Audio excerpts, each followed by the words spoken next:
Good morning. This is the Eager Beaver Show. You are listening to a True North Eager Beaver Media Incorporated podcast.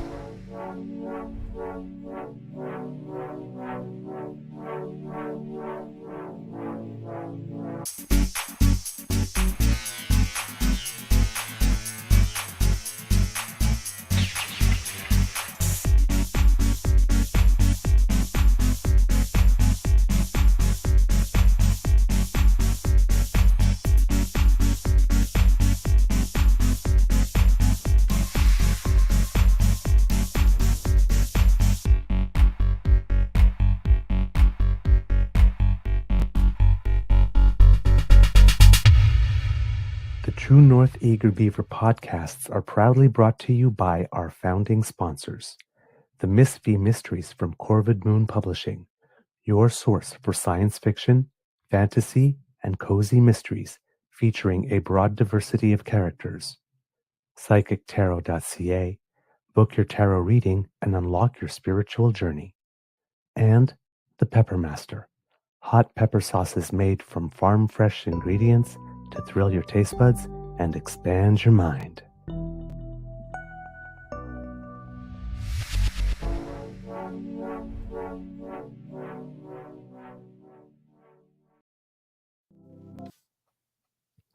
Well, good morning and hello, kids and cubs, and welcome to Season 5 and episode number 670 of the Daily Beaver Morning Show.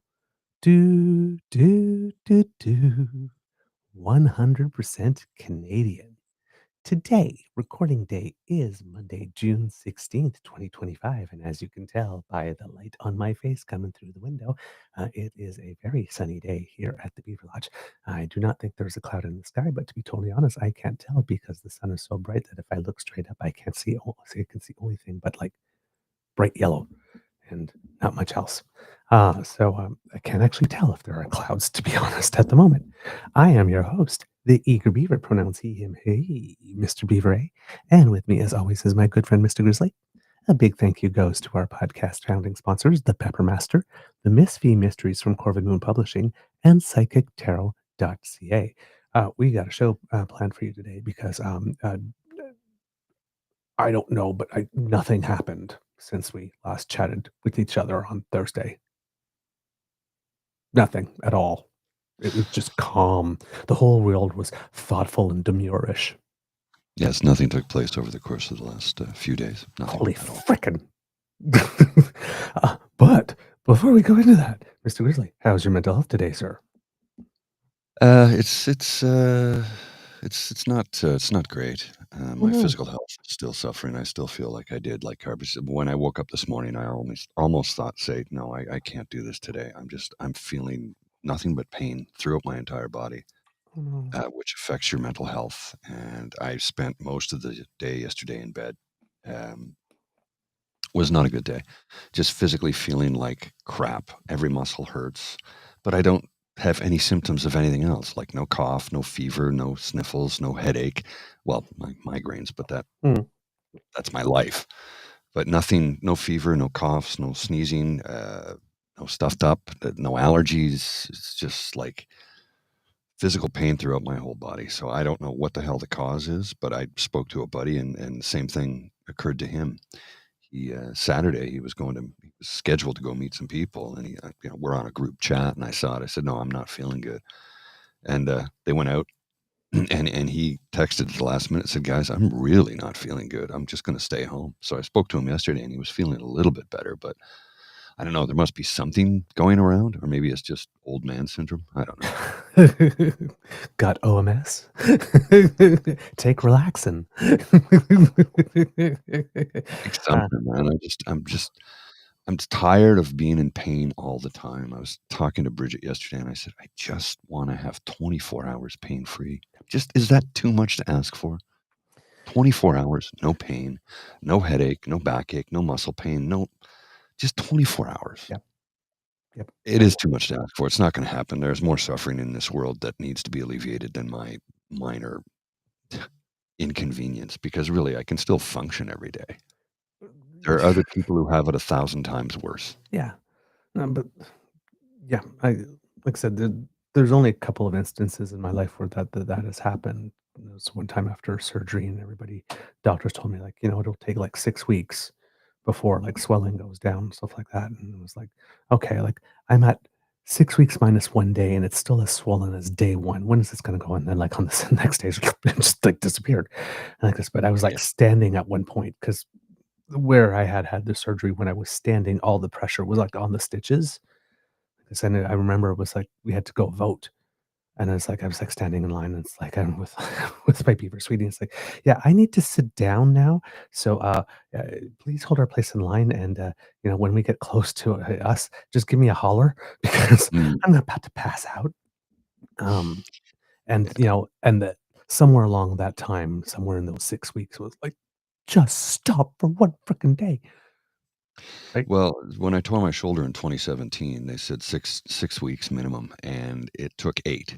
Mm, He said 6 to 8 weeks, 6 weeks minimum. It took 8, and on the like, literally the next day, like, going into the 9th week, it was like, "Holy crap." yeah, yeah, It literally took it was like digital, "Okay, and switch the pain off." yeah, yeah, So, weird, yeah, it's weird, only and happened. I'm one who tends to heal very quickly and responds very well to medication, Yeah, usually. Although I'm not somebody who is good, when they put you under for any type of surgery, when they anesthetize you, my whole family, we seem to have some sort of allergy or something. How you could go in, they put you under, they do the surgery, they check you out the same day. Yeah, that when that happens to any of us, they go, "Oh, we're going to check you back in because mm, my limbs don't function, my brain doesn't function, I can barely speak." My sisters are like that. My mom is like that. My dad is like that. Our whole family does not respond well to anesthesia for some reason. mm, Obviously, it works, but it's like, I'm not in good shape mm. Okay, for I see. days afterwards. So, Alright. Yeah. Huh, interesting. Alright, kids and cubs. So much, to get into today, but, before we do that, we have to do our, Oilers check-in, and, oh, man. Oh, I got nothing man. else to say other than that. I mean, like, you I sent me was this, and this is kind of funny, but I it's what they need right now, I think. Jeez. I'm like, they're just nothing's Uh, working for them right at this moment. So I don't know. They're suffering. that and you know what? See, I got played because the previous match before that one where they were down 3-0 and then they came back and they won in overtime, Yeah. right? I And I was so thought they were tired gonna be and I able to fell pull this asleep. one. Yeah. I kinda Yeah. checked out after the first period and fell asleep and all that kind of stuff. That night, I watched because I thought, "Okay, Saturday, okay, that's they're gonna fine," pull it off. right? Yeah. Yeah, it didn't happen. Like, No. it wasn't happening at all. And holy Was, crap, that Marchand guy, what the yeah. hell? Yeah, no, Like, he just, like, that's the reason jumping, Florida skipping, got him. skating, what like, and that step thing he does off the faceoffs, just Mhm. I mean, he's done it more than once now. Yeah, I think you Well, you Chris, I gotta get agree with you, by oh, the no, way. it The isn't over. series isn't over, and I still think Edmonton's gonna win it. It's gonna take 7 games. I still think Edmonton's gonna win it. I don't know if anybody caught the clip of Connor McDavid walking to the dressing room, and then when he went into the dressing room, he was pissed. Mhm.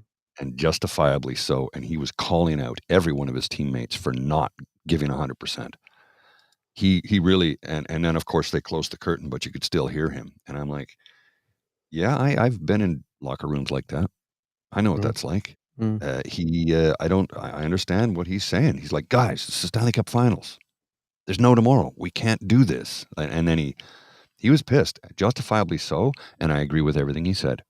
mm, 'Cause there's guys on the team who just aren't and I've seen their defensive breakdowns, how some of those goals are getting scored. It's like, where's the defense? right? Guys, you're hanging your goalie out to dry. You're either screening him or hanging him out to dry. You cannot do that against Florida. They're too Yep, good of a team. yep, yep, So you cannot coast. No, you can't coast. You gotta be 100%, 100% of the time yep. when you're in the finals. Yeah, And if absolutely. not, you look at what happens. It's not Florida like is in the it's 3 not like years in a row, they're in the finals. exactly, That's and not it's by not like luck. it doesn't know how to win, Exactly. right? So Yeah. Look, I still think Edmonton's gonna win it. I do. I honestly do. But it is gonna take 7 games. Well, now Game it's going to 6 have to if they do. yeah, game 6 is on Tuesday. Yep. They get 2 days off, so Sunday, Monday. So game 6 is on Tuesday back in Florida, and then game 7 would be on, I think, Friday, but I'm not sure about that. I'd have to check the schedule. If anybody knows, please put it in the chat. I think it's on Friday would be game 7, which would be the latest Stanley Cup final ever, I think. Right. Yeah, I think it would be Friday because they've been when they've been traveling, they've been getting 2 nights off rather than 1 For the most lately. part, yeah. Yeah, Friday, 8 PM. It is Friday. Is That's off. what I thought. So they went 7 games last year, but I'm not sure what the date was. I'm gonna see if I can find it here on my phone. When was the Stanley Cup awarded? In June 24th. 2024. June And what 24th. was it? June 24th. Oh, so that would be even later. Yeah. Wow. Wow. Yeah. Last year was later than this year. Yeah, absolutely, yeah. Holy crap. I didn't realize that. I did watch the series last year because, we were all kind of cheering them on. Oh, yeah. So, yeah, so last year it was the 24th. This year it'll be the 20th if they pull it off and go to 7 games, which I believe they will. I still believe they will.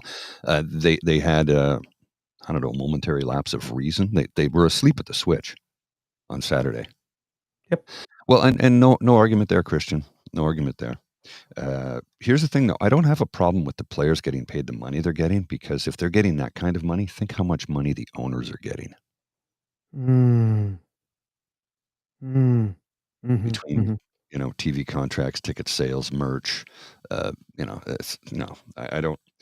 If they're willing to pay the players that much, it's because they can afford it. Right. Is what it boils down to.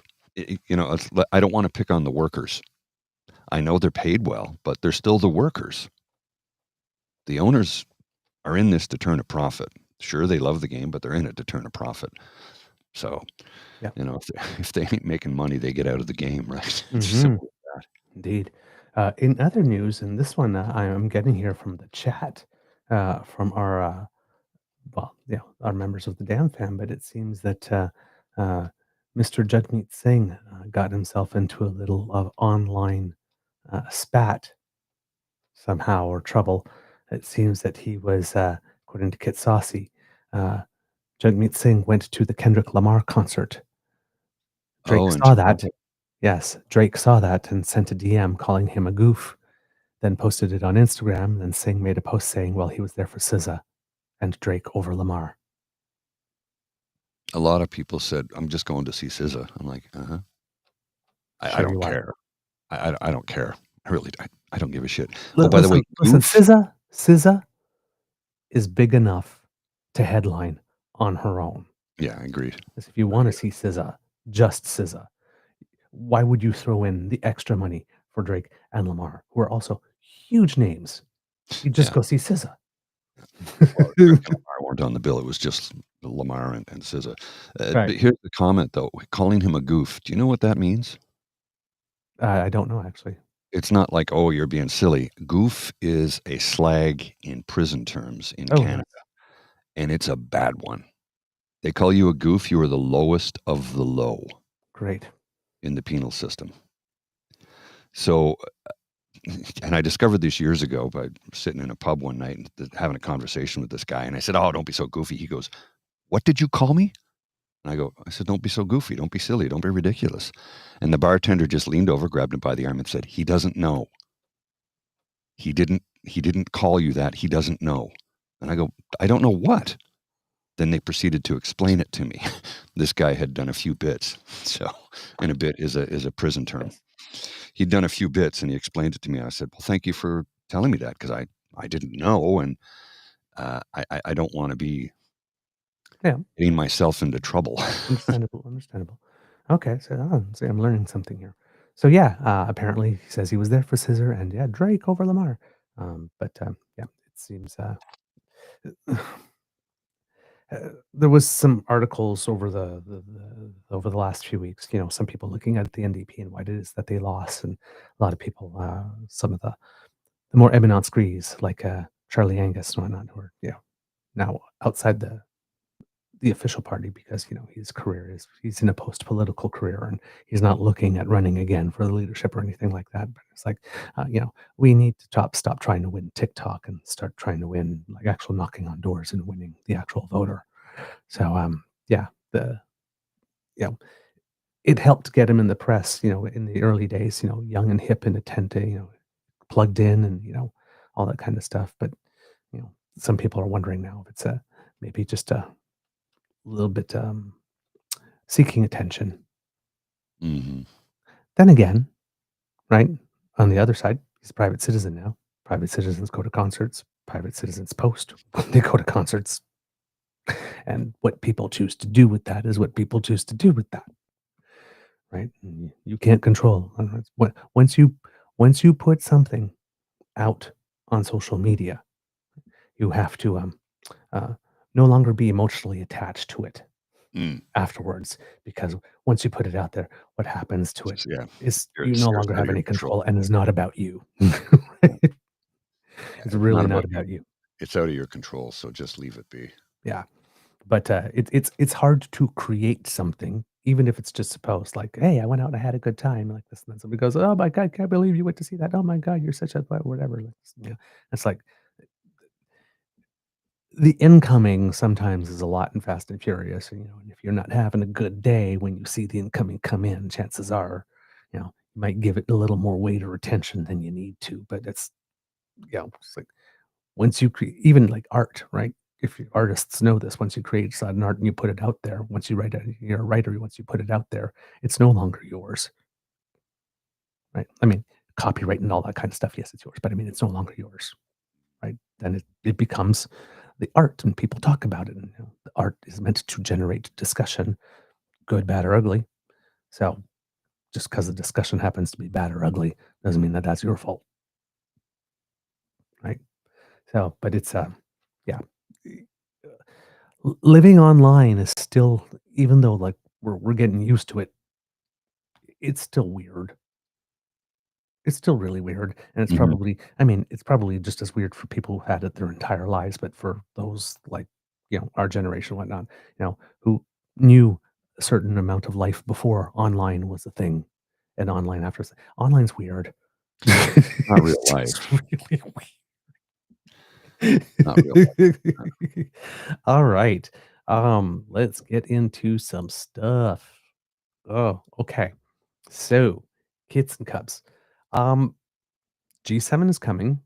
Mhm. Technically, it's here. It starts today officially, but people started arriving yesterday, and there have been some side-by-side meetings and stuff like that. People, if you've been online, you've probably seen Mark Carney sitting along with Keir Starmer, who's the leader of the UK, and you probably saw him sitting with Cyril Ramaphosa, who is the head of South Africa. That again, not the head because it's the king as well, but democratic head of South Africa. Also happens to be the chair of the G20, which is one of the reasons for which he is here. And you've probably seen, a couple of other things. So some people have started to arrive. Donald Trump did arrive yesterday. There's images of him getting off the plane and that kind of stuff. Um, so it seems he didn't die of embarrassment over the course of the weekend and made it, and didn't, his ego wasn't so bruised that he decided to cross his arms and give himself a self-soothing hug. And, Well, oh, contrary to U.S. official U.S. or White House statement of 250,000 people attended the parade. Um, yeah, Maybe no, those are Sean Spicer numbers because yeah, those, yeah, no, that's not that, even close. that did not happen. It didn't Uh, happen. Didn't happen at all. Mr. Merz arrived already, who's the leader of Germany as well. And then there are some people who will be arriving a little later. Claudia Schonbein will arrive on today. President Zelensky, NATO Secretary General Rutte will join on Tuesday. And if you're wondering why the staggered arrivals is the first day of the G7 is usually the G7 meetings themselves. And then the second day is usually sort of like the global outreach day where they talk to other people. So, right. So certain people will the arrivals will be scheduled. It's not going to be everybody near the end. Everybody's going to be there at the same time, but at least at the incoming people, the arrivals are staggered. Prime Minister also met with Prime Minister Albanese uh, from Australia. Apparently, they discussed trade, defense, critical minerals, and wildfire response. Carney thanked Australia for supporting Alberta's wildfire efforts and emphasized strengthening bilateral relationships for shared growth in a more dangerous world. When he was talking to Starmer, apparently they were having bilateral meeting with a Canadian AI company that apparently does. Their brand is ethical AI or AI for the benefit Mm. of humanity, and it seems that there's going to be some type of trade deal going on there of some type. So, business has already started. However, this is happening in Alberta. And when you say Alberta, well, you have to say Danielle Smith. And now, some people thought I was unfair because Friday she was at the airport greeting some people who were arriving beforehand, whatnot. And I'm like, why the hell is she there? And she was at the airport yesterday greeting people. It's like, why the hell is she there? And everybody's like, well, come on, man. Like, it's Alberta, it's kind of her purview. And it's like, I get that if you see the world as the event is happening in Alberta, Hmm. Hmm. because that she would be there. But here's the thing. The G7 meeting is a Government of Canada production, Not the not province a of Alberta. Government of Alberta production. And while she should be there to greet the dignitaries, well, I have a feeling that the Government of Canada has a lot more experience in greeting dignitaries. It's kind of what it does. It Yeah. does the diplomatic work. So her assistance is not particularly required, No.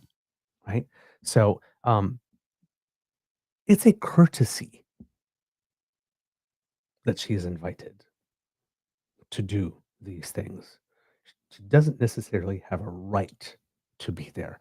Now, of course, if Prime Minister Mark Carney told Danielle Smith that, I'm sorry, you can't come, much like he told Rebel News, Yeah. Well, who are testified that fundraising off it. they have testified that they are not a news I organization. know, but who are fundraising off it now, Of course saying, they "We are. were let into the debates, you gotta let us in." It's like, yeah, oh, of course you are.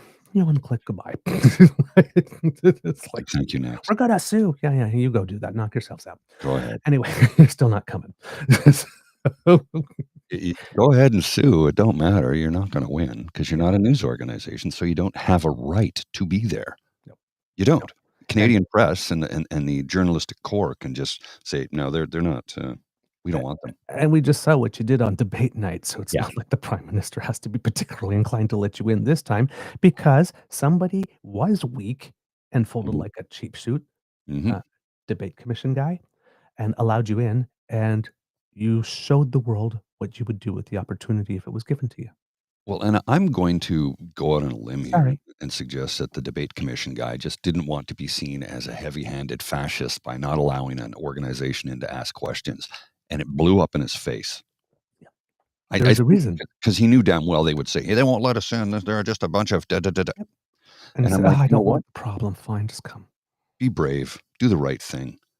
People are going to call you what they want to call you anyway. So just screw it, man. Do the right thing the first time, Yep, and this absolutely. all could have been avoided. Yep. Now, there were other dignitaries in line, as Kit Cassie says. So was the mayor of Calgary. So were First Nations leaders. Mm. Now, First Nations leaders, I understand why they're there. Yeah, well, there's a good reason for that. Yes, right? Nation to nation, and technically it's happening in their nation Yes, as well, or whatever, however you want to consider on that. their land. Yes. So, yeah, it's happening on their land, but it's our nation's event. Yes. So, and we are collaborating on a nation to nation basis. Um, with the other two, it's courtesy, right? Mhm. So, but Danielle has been having problems all weekend long too, leading up to that. Um, she was probably thankful for the opportunity. Now, again, you know what I think about Danielle Smith, Yeah. right?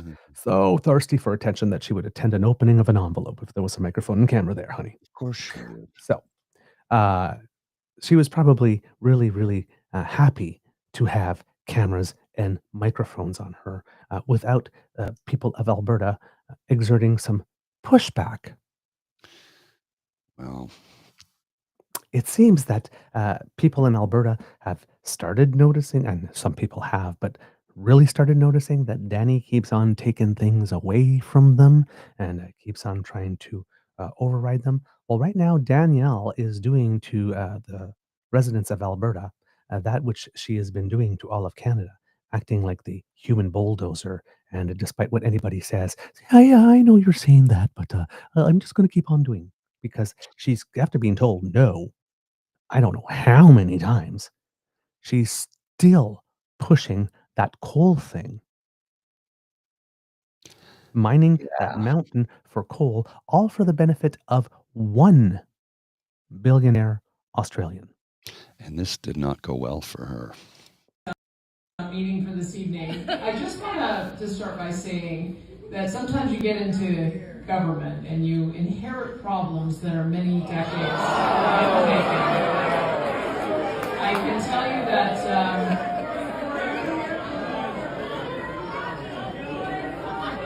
I can tell you that Brian Jean didn't create the problems. I can tell you Rebecca Schultz didn't create the problems. I can tell you R.J. Sigurdsson didn't create the problems. So when we came in, we had a multitude of coal companies that had launched a $14 billion lawsuit. Don't care.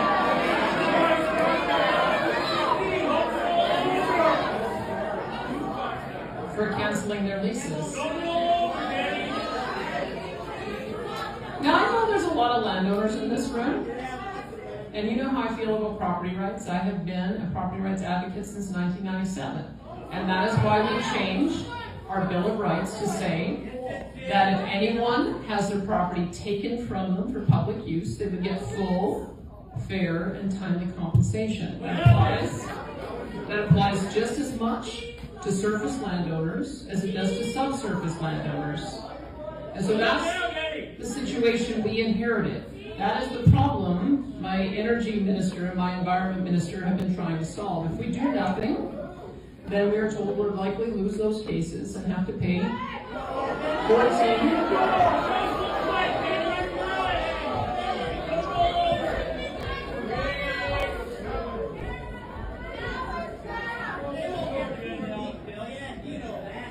It would be $14 billion of payments. So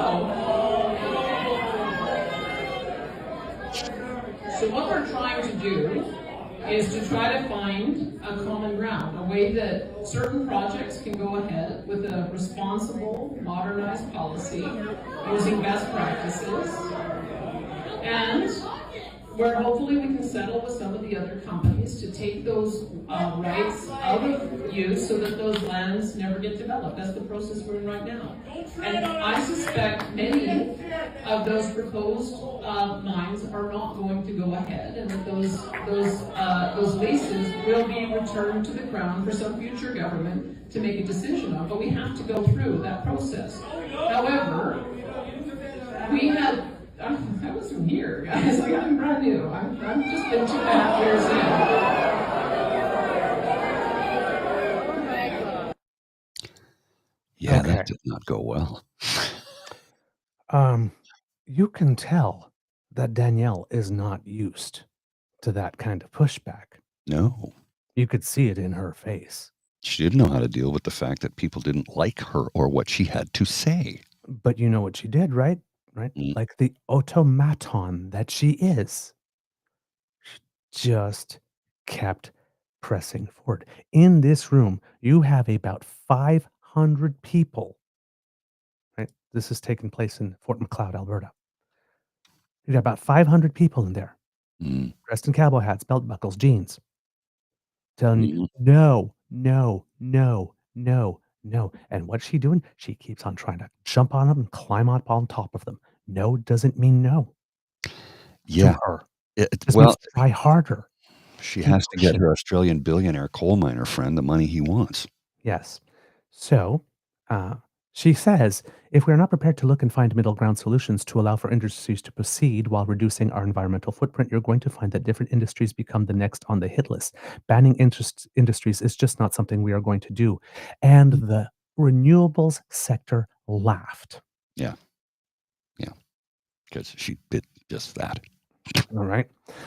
She's sitting there and she's talking, oh, well, we got a $14 billion lawsuit if we don't do that. You know how I am about property rights. And it's like, yeah, okay, let's say that was true, because I would like to have a fact check on that, first of all, Mhm. because anything coming out of her mouth requires a fact check. But let's say that was true. So you go ahead with that mining, and then the waterways get polluted, and then there's a whole bunch of how much damage is that? I'm pretty sure it's gonna be way more than $14 billion, boo boo kitty. Oh, a tremendous amount more, because look how many orphaned wells there are. Mhm. So Or are they orphaned or abandoned? I guess they're orphaned, yeah, because if they're abandoned, the government can order them to go in and clean them up. But when they're orphaned, they can't order them because there's the way the wording works in the Yep, agreements or something. So, exactly. And, somebody could go in and just change that law, but nobody does, right?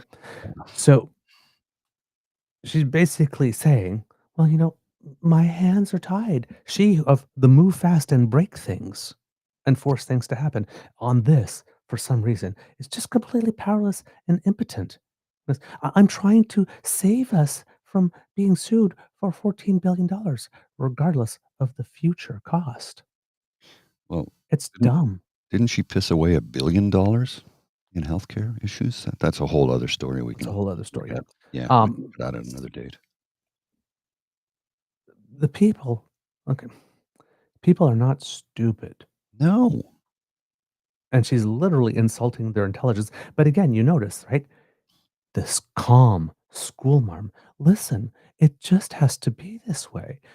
You're being so unreasonable. I mean, this is the only reasonable good play to go. You know I support property rights. Well, that means supporting the property rights of the billionaires who want to do something on their land that will poison you all. Won't somebody Like, think of the billionaires? because you can't. It's like, I think what the residents in that room are trying to tell you is $14 billion or not, that's a price we're prepared to pay to not have our water poisoned. Thank you very much. Yeah, yeah. You But see, once nevertheless, you she persists. and once you poison your water supply, and remember, Alberta doesn't have a lot of water. It just doesn't. I think there's 2 hydropower plants in the whole province, and they don't generate a lot. So that happened. Prior to that, while she was outside, look at this moment. And uh, before, when you see what she does and what she turns around and says to the people there, think of the gall it takes for her to ask for that which she is asking for, considering what she is doing to them. Scientists did say that any coal mining in Poisonous Lake. Thanks. We're relying on you to protect our headwaters. Why are you introduced here? We're relying on you. No, we're having a town hall, and we're happy to hear you. Oh, sorry, that's a glitch in the matrix. Right. For some reason, it just stopped. Let me just see. Having a town hall, and we're happy to hear you. That's this video. I don't know what's going on with it. We'll come back to that. I'll see if I can get it to load properly. So she's basically sitting there. She's for those who are listening at home, answering questions from the media, and they got people behind her going, and not like super loud, Mhm. but loud enough. No, no, no, no, no. And she turns around, says, it's like, could you just let me do this interview, please? No. Why the fuck would they? Yeah. And again, well, listen, we're going to have a town hall. I'm going to hear you. Well, we just saw how she was hearing people in that town hall, right? So that was She wasn't a listening. lie. If she And doesn't then hear what she wants to hear, she's not going to listen to you, Yes. period. So that was a fucking lie. hmm And then she's sitting there, and this goes on, and says, and they're going, no, no, says, I'm just asking for a little courtesy. So she puts herself in the victim role because the cameras are rolling. Look at all these people, how they're being so unreasonable. They just won't let me give my interview. It's like, pardon me. Do we have it here? Does it still I'm going? going to try it again. hall, and we're happy to hear you. Yeah, it's not working. I don't Okay. know what's going on with the video. We're happy to hear you. Like this, I'm just asking for a little courtesy so I can finish my interview. Could I have that, please? Could I have that, please? Please, could I have that? Just a little courtesy. A little courtesy is all I'm asking for. Why would you give me that courtesy? Yeah, why would they not give you the courtesy of standing in front of a camera with a microphone to gaslight the rest of the province without having any pushback on it? Why do you think you are entitled to the courtesy of lying on camera without people behind you calling you exactly what you are, a liar? To hear you, but I'm just having an interview here. I'd just love it for you to let me finish my interview. We said no. Period. No, period. I allowed you to be interviewed without interrupting your interviews. You guys got interviewed without me interrupting your interviews. I'm just asking to be able for the same courtesy. I'm looking for a little bit of courtesy. That's all. Yeah, just looking for some courtesy. I just have a couple more questions to answer here. There's a cost to that. It's called treason. But she got them to quiet down. She got them to quiet. She does not deserve the courtesy she requests. I didn't interrupt you when you're. Well, you don't have to because you have a bulldozer to just run all over them. Mhm. You don't have to interrupt them, Boo Boo Kitty. You just have to sit in front of a mic and let them scream and go, well, we're doing it anyway. So fuck all y'all. Why are you upset that I told you all to go fuck yourselves? You're so unreasonable. So I don't understand why it is you won't just let me get a clean clip of myself lying to people. Why? You're so rude. Look, real tears. I mean, this woman.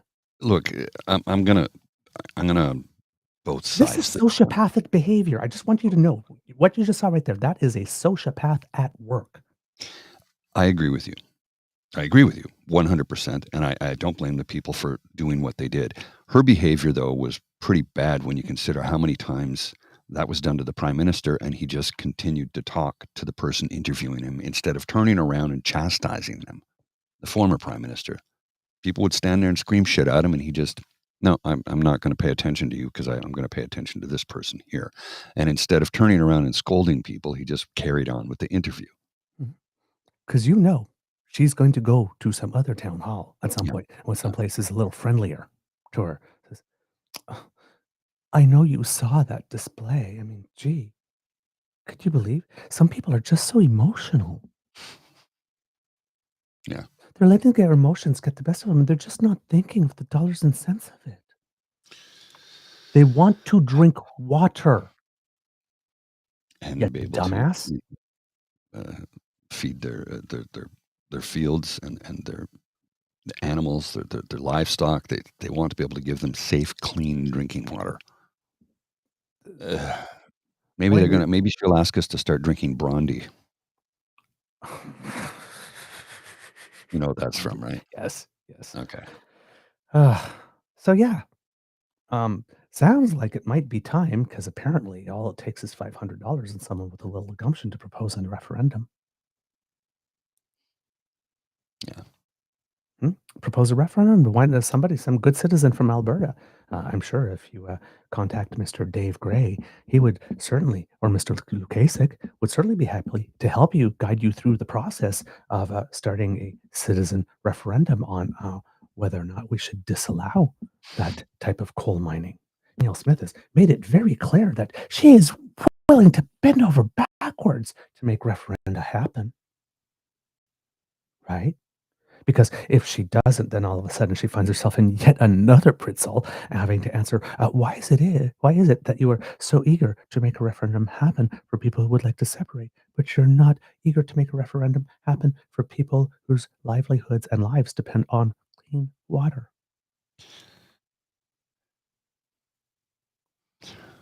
Yeah, thought you wouldn't have an answer, Danielle. Well, It's, clean water of doesn't course, make she you would have money. an answer, but The clean water doesn't make a billionaire rich, unless you're Nestle and you buy all the water and then sell it. I think that has changed though in the province of Ontario, if memory serves. yeah, but I mean, again, just like the royalties on oil, which are dirt cheap, the royalties on water is like, why are you like really? Yeah, yeah. It's again, we could if we were charging actually something that wasn't laughable, that wasn't nominal, but just to say we're making you pay for it, just to say we're not giving it away. Wink. Yeah. I guess trust me, nobody would be asking the questions. Where are we going to find the extra $9 billion for defense? We'd have it if we actually charged a reasonable price for the stuff that we pull out of the ground and let other people take and resell to us. At a higher price. What? I, or if we just did it ourselves.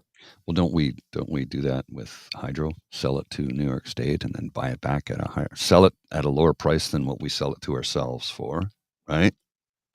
So what people pay in the province of Ontario and Quebec for hydro is more than what we sell it to the state of New York for, and what New York doesn't use, they sell back to us. Yay. Then Danielle has a couple of other things going on. If you have the first image. Oh yeah, I do, and this is a doozy, folks. From the breakdown. Our friend Nate at the breakdown, he posted a couple of tweets here. So the first one, you got to think, with Danny cosplaying host of the world, she's got to have some comms folk desperately hoping the screenshots of the former CEO's affidavit don't get circulating in a big way. Let's just click on this one, shall we? From the sworn affidavit by the former AHS CEO, Athena Matsopoulos, in which he states the value of the contracts afforded to MH Care were almost $1 billion, in that Jitendra Prasad was consolidating power and control over the contracts. Now, if you are looking at this particular tweet here, in this particular section, because there's a little transcription here, she's speaking to someone named Mr. Romano. And if you look here, Mr. Grizzly, why don't you read Mr. Romano and I will read Athana here. Okay, go ahead. Welcome to Beaver Peace Theta. Pa, pa, pa, pa, pa, pa. JP wrote the contract for the kids' Tylenol himself. He wrote it. He never reviewed it with contract law. There's absolutely no provision to protect AHS in that contract. And Sam Raish has $50 million that he's continued to sit on. I've been asking about what we're doing to get full value from that money. I started asking in the spring every question ever about MH Care and Tylenol always went to JP. He was like the expert, from what we can tell, because now we've got all of his emails because we retrieved all of his records and everything. Everything. It appears as though everything he told me was a lie. Holy Jesus. And so this is the thing that freaks me out, eh? I definitely know Marshall was involved on that side, which, then makes me wonder about his integrity or standing on anything else. If I know he thought that it was almost his idea. Oh my God, eh? So it potentially does point over. When I first started this investigation, I got a call from Marshall and he said, why aren't these contracts for these charter surgical facilities moving? Why are you sitting on them? Wow. And I said, Marshall, I'm doing a review. There's some very concerning things and I'm not going to get into the details. It wouldn't be appropriate. And he said, I don't think you know who you're dealing with. These are serious people. And I said, I'm a serious person too, Marshall. And he said, well, they need to get their financing in order. And I said, Marshall, these people have told our negotiators that they don't need financing. They've bragged about it. And Marshall laughed at me and he said, not traditional financing. Wow. Yeah. So, I mean, I've holy Jesus. So I hope somebody was in the room with Mr. Romano to pick him off the floor. Yeah. Because that's this not good. So what has happened is that Athana Mitsalopoulos has filed her affidavit to go along with the initial statement of claim. So we will be looking at that because our good friend Nate we asked him, and he was kind enough to send it to us. Yeah, she's going to burn it all down. Yeah. Now there is some other activity going on the margins that's trying to discredit her as well, claiming that she has a past of some kind. Okay. Listen, everybody has a past. Yeah, everyone.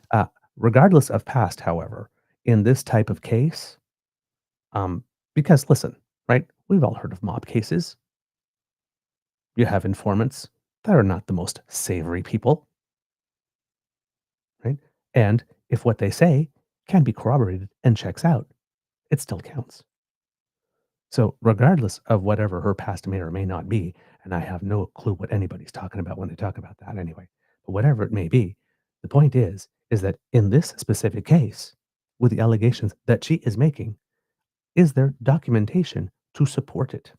And if there is, her past is freaking irrelevant. Yeah. Are there documents? Do they support what it is she is claiming? And let's not forget, there was also a whole board that saw this and said, yeah, you need to bring this up. And it got fired too. Everybody keeps on forgetting to mention that the board was fired too. And then they brought in a second board, one that one would assume would be more friendly to Danielle. Because remember, that talk, she says, I just got here. We just inherited this. I've only been here 2 years. And the audience said, yeah, BS to that. So she doesn't get to use that anymore as an excuse. No. This here, if the documents are there and the documents corroborate what it is she's being saying, she could be Mother Teresa or she could be, who knows? I'm trying to think of a terrible person that's not not genocidal. What's in the documents? Does it support the claims? If it does, it's all that matters. It's all that matters. The rest is noise. So we'll see what happens with that. But she's got that going on. And then over the past couple of days, she's made a couple of interesting moves. This here has some of them illustrated here by Mr. David Shepard, who is an MLA. Yes. And an MLA that I am trying to secure as a guest on our show to find out what's happening. And it seems that Danielle Smith has decided that, Mr. Grizzly, Alberta government to start charging residents for COVID-19 shots this fall. From Edmonton, Alberta's government announced Friday residents who are not immunocompromised or on social programs will soon have to pay to get the COVID-19 vaccine. Oh, and what else? Well, let's just see here while I load up that page. We got some interesting stuff. Alberta government increases prescription costs for seniors. Oh,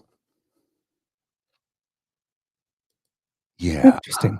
Yeah, it seems that Danielle Smith is going to increase the cost of filling a prescription by $1 a year every year for the next 10 years. And not just for seniors, for everyone. Really. So, of course, it's because we need the money because it's so expensive.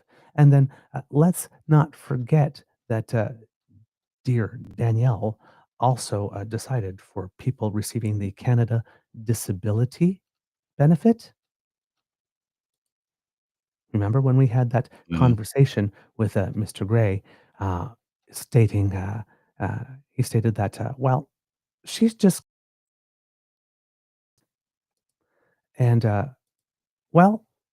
it's a very interesting thing that's happening because right now you have federal MPs. If you see the visual here, hold on, I might have to make it a little bigger. But this is an MP who is named Stephanie Kuzi, representing in Alberta, who is promoting here the Canada Disability Benefit. cannot seem to make it bigger, unfortunately. Just too bad. Maybe, hold on, let's try that again. This is really weird. Okay, let's try that one more time. No, it just will not get bigger. But she says, applications for the Canada Disability Benefit open on June 20th. This benefit will provide direct financial support to eligible Canadian residents with disabilities who are between 18 and 64 years old. To find out if you qualify and to get more information on how to apply, visit, and then there's the website, or call 1-833-486-3007. Problem is that nowhere in that advertisement is she telling her constituents that Danielle Smith is clawing it back 100% under the theoretical threat of provincial benefit eligibility review for non-application. Yes, you see, because according to the according to the government of Alberta, if you have to apply for every potential source of income, and if you don't, there's nothing out there that says that if you don't apply for the benefit that you'll have your eligibility rescinded or reviewed. But the law does say you do have to apply for every single thing that's available to you, and that is a thing that's available to you. And the government of Alberta is strongly encouraging the people who are disabled, I guess, to put in hours to understand the forms and fill them in, also that the government of Alberta can get the money. Yeah. Not you. Because apparently the government of Alberta says that they have the highest disability support payments, about like $1,901 a month. So therefore, nothing has happened to people who are disabled over the last 5 or 6 years, and they don't deserve more because they get too much already. I'm going to bite my tongue about my thoughts and feelings about this because I might get really vulgar and say something that I can't take back. So I'm just going to bite my tongue on this. But I think that gives you an idea of what I'm feeling when it comes to let's punch down on those who cannot punch back. And now with the COVID vaccine thing, because Danielle Smith, in addition to being a premier and an expert on oil and an expert on everything else, also appears to be an expert on vaccinology. Basic said, I think it's because it doesn't work particularly well, if you want the truth, Smith said. Okay. And then Canada laughed because if you want the truth, Boo Boo Kitty is not the first person to whom we go to get it.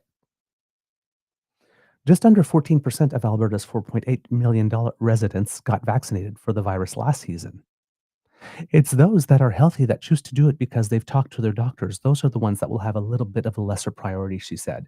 But Smith's government will still pay for some to get the shots, including those who have compromised immune systems or are on social programs, and seniors in congregate setting will also be covered. So if you put those two statements for her together, well, I think it's because it doesn't work particularly well if you want the truth, so we don't want to pay for it. But I guess it's good enough for those who have compromised immune systems or on social programs or seniors living in a congregate setting, even though it doesn't work particularly well. I really want to pull her out of the legislature and send her just a few blocks away to the ice district, but not in the ice district, behind the ice district. Large encampment.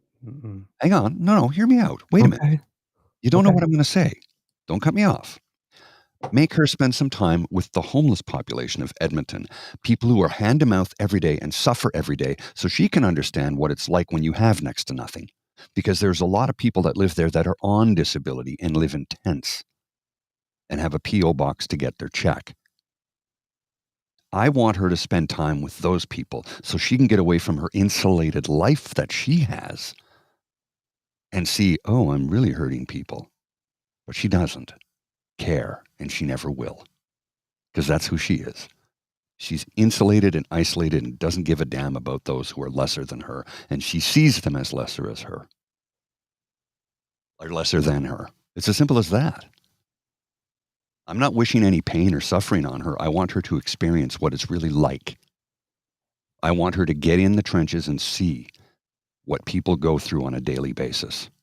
And then maybe then she'd have a change of heart, but somehow I doubt it because some billionaire would come along and say, I need that money to build a larger coal mine.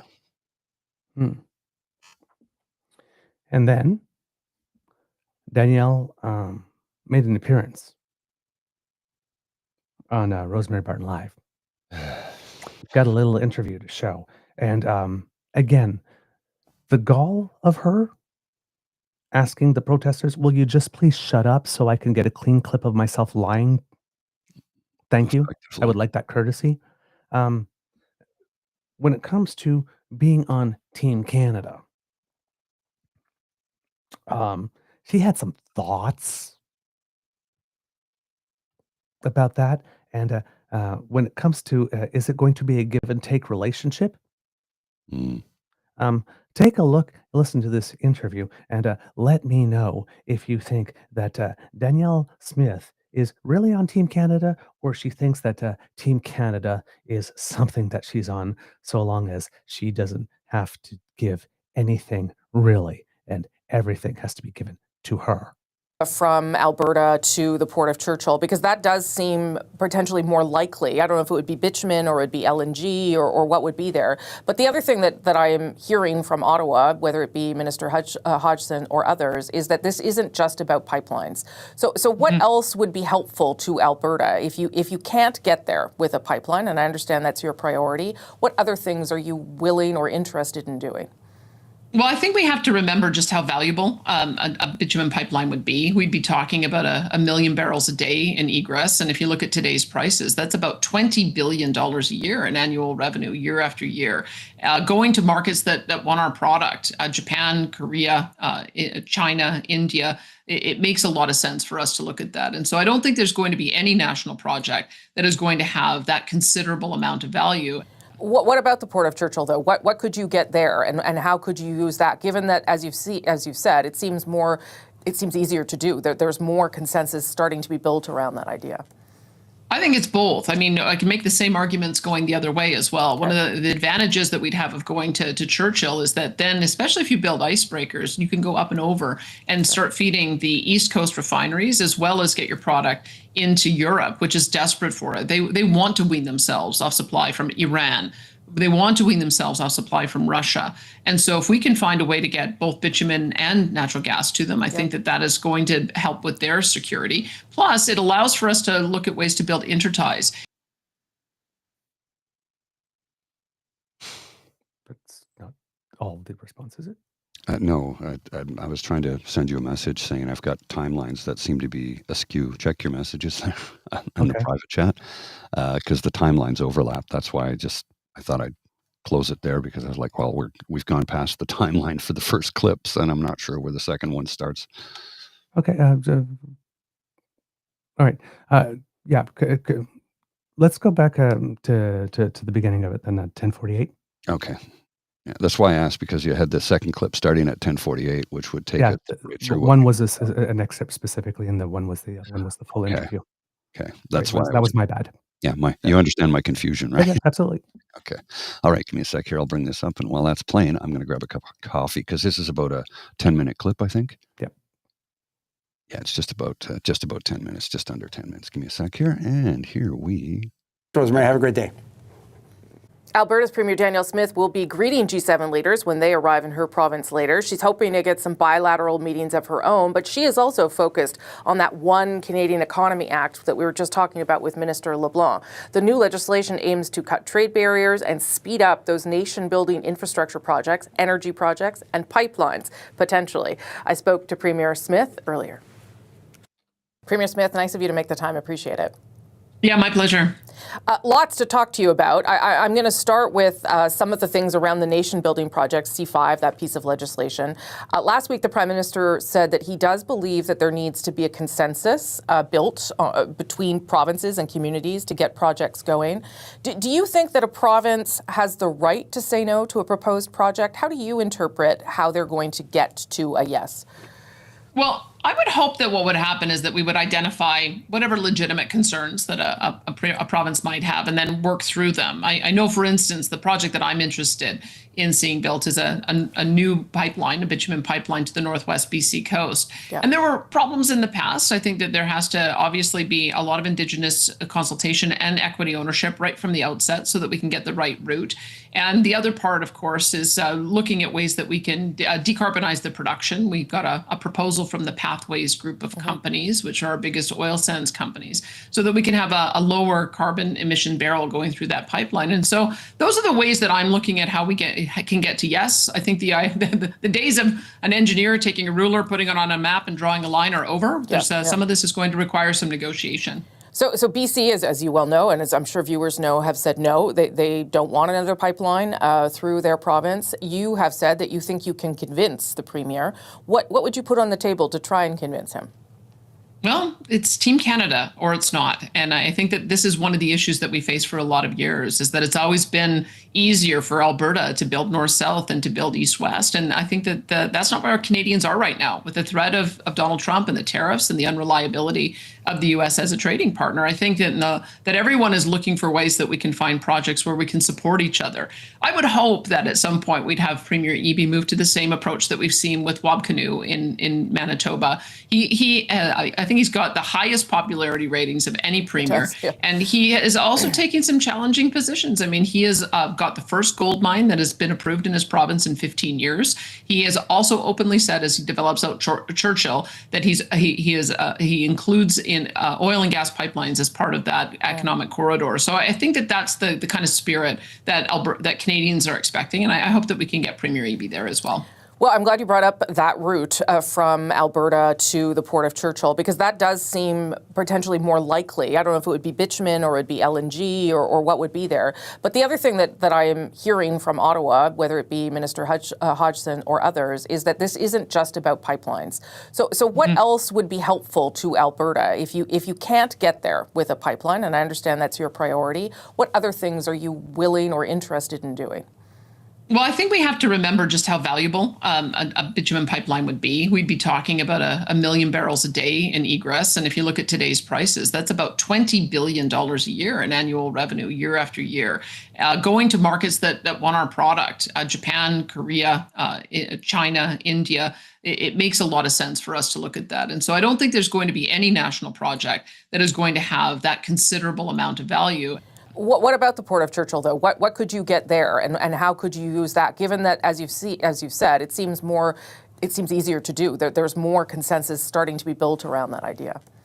I think it's both. I mean, I can make the same arguments going the other way as well. One of the advantages that we'd have of going to Churchill is that then, especially if you build icebreakers, you can go up and over and start feeding the East Coast refineries, as well as get your product into Europe, which is desperate for it. They want to wean themselves off supply from Iran. They want to wean themselves off supply from Russia. And so if we can find a way to get both bitumen and natural gas to them, I think that is going to help with their security. Plus, it allows for us to look at ways to build interties in our transmission system so that we can bring hydro from Manitoba, nuclear from Saskatchewan, connect with British Columbia, and then be also able to decarbonize our power grid even further and provide reliability to each other. You and Minister Hodgson are using this phrase "grand bargain," and I wonder what that means for you. Is that making compromises? Is that being interested in dealing with emissions in a different way? What does that mean to you, that phrase? Well, there's a couple things. I mean, the original Northern Gateway project was going to terminate in Kitimat, and I watched the video that showed that there's a lot to navigate in that Douglas Channel and a lot of concern from an environmental point of view. So being willing to say, is there a better port, a better terminal point? That's one. But also talking about the Pathways project in tandem, because right now, if you're going to invest $10 to $20 billion in carbon capture, as well as decarbonizing the power, as well as direct air capture. That's all just cost on the existing production. Yeah. But if you have that additional cost, but then you have additional source of revenue, it makes it a whole lot easier to do those projects together. So that's what we're hoping in the grand bargain, is that we can get both.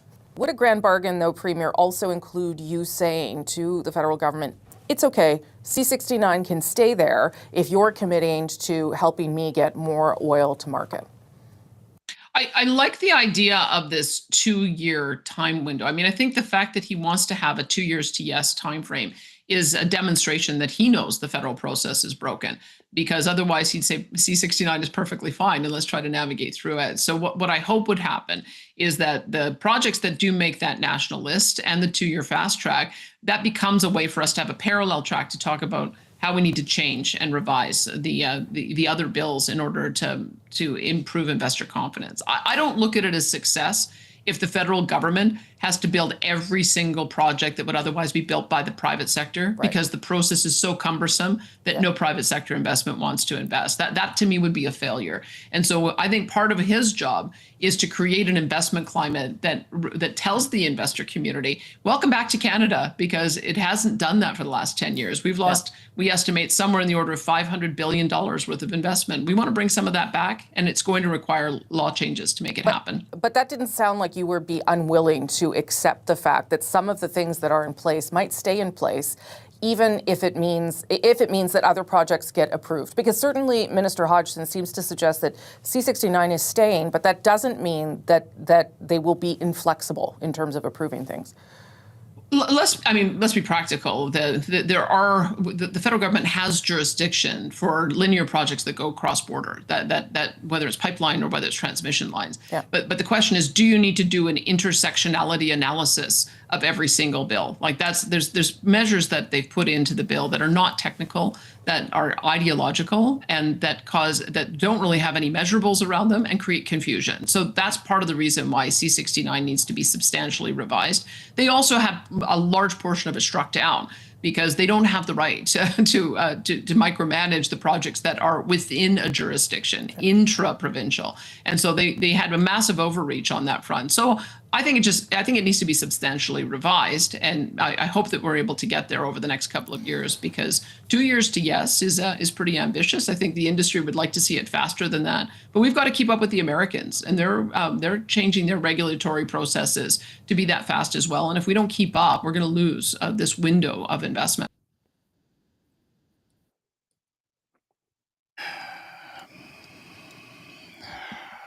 Yeah. So that was the entire thing? Yeah.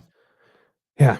So, you will notice in that interview, she started with, it's Team Canada or it's not, when referring to David Eby, when she has been the one that's been refusing to lift a finger to help. And she, made the decision to allow U.S. alcohol back on shelves.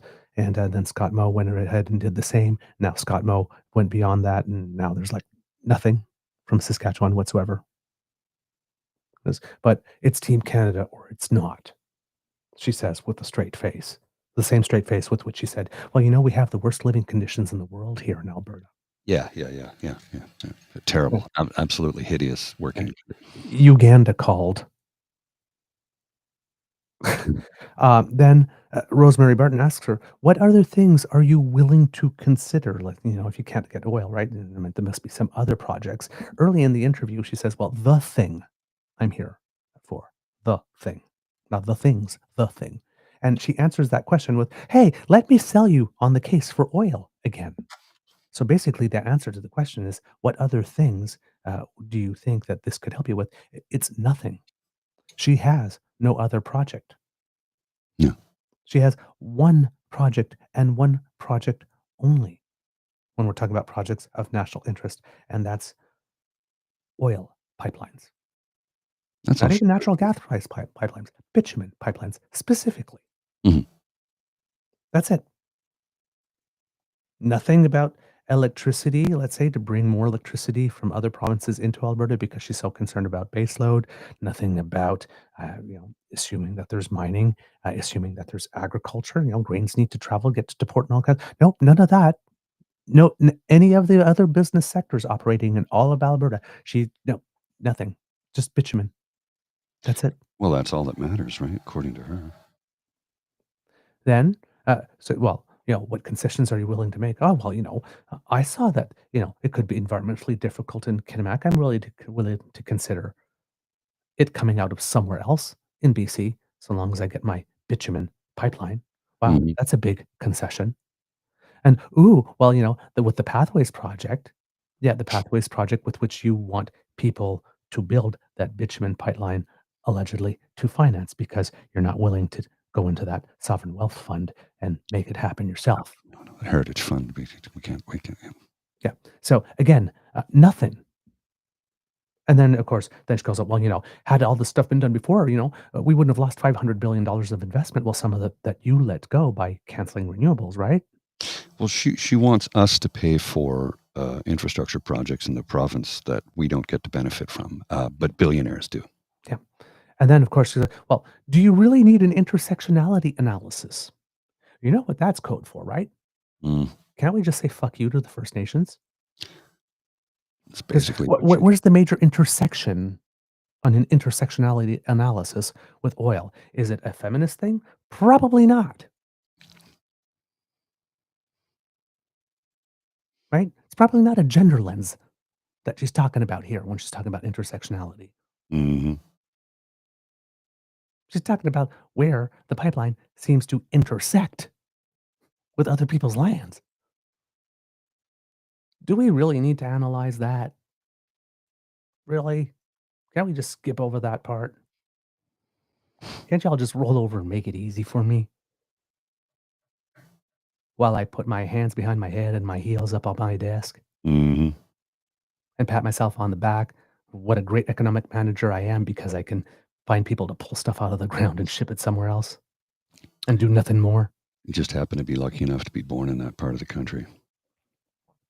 But, She is a piece of work.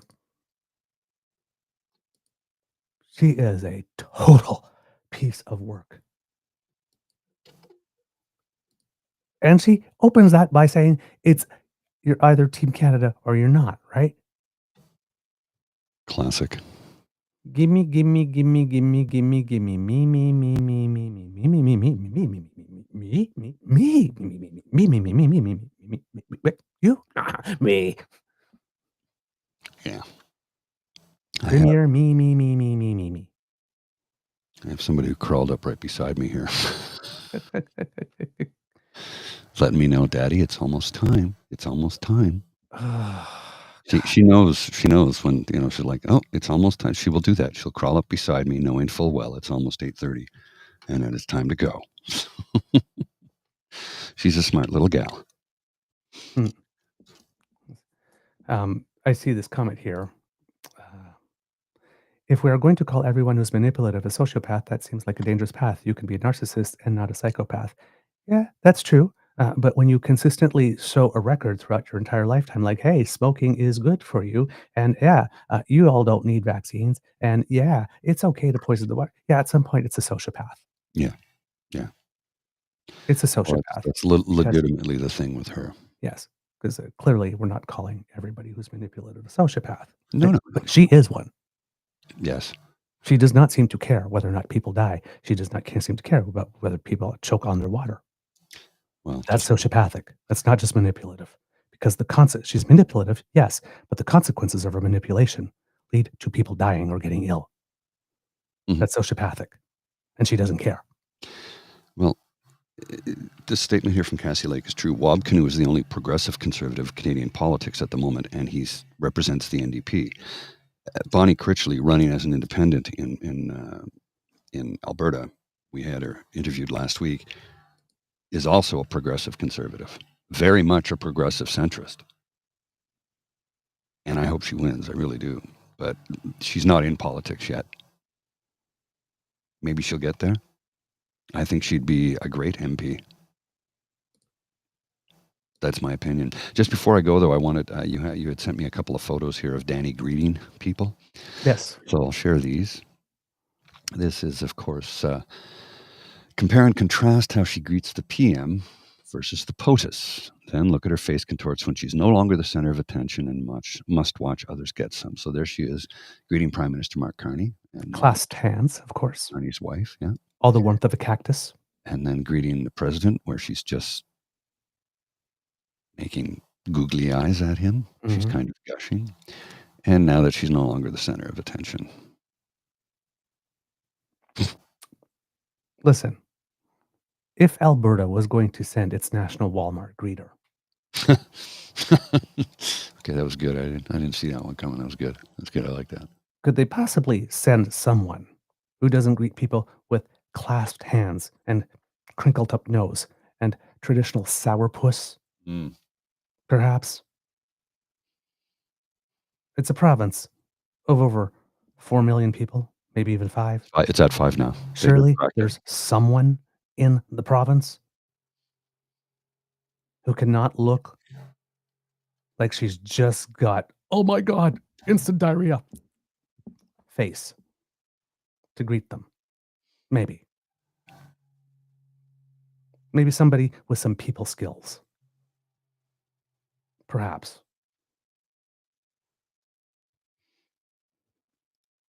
Well, I'm not I think impressed. you're asking a lot. There you Not go. Current, impressed.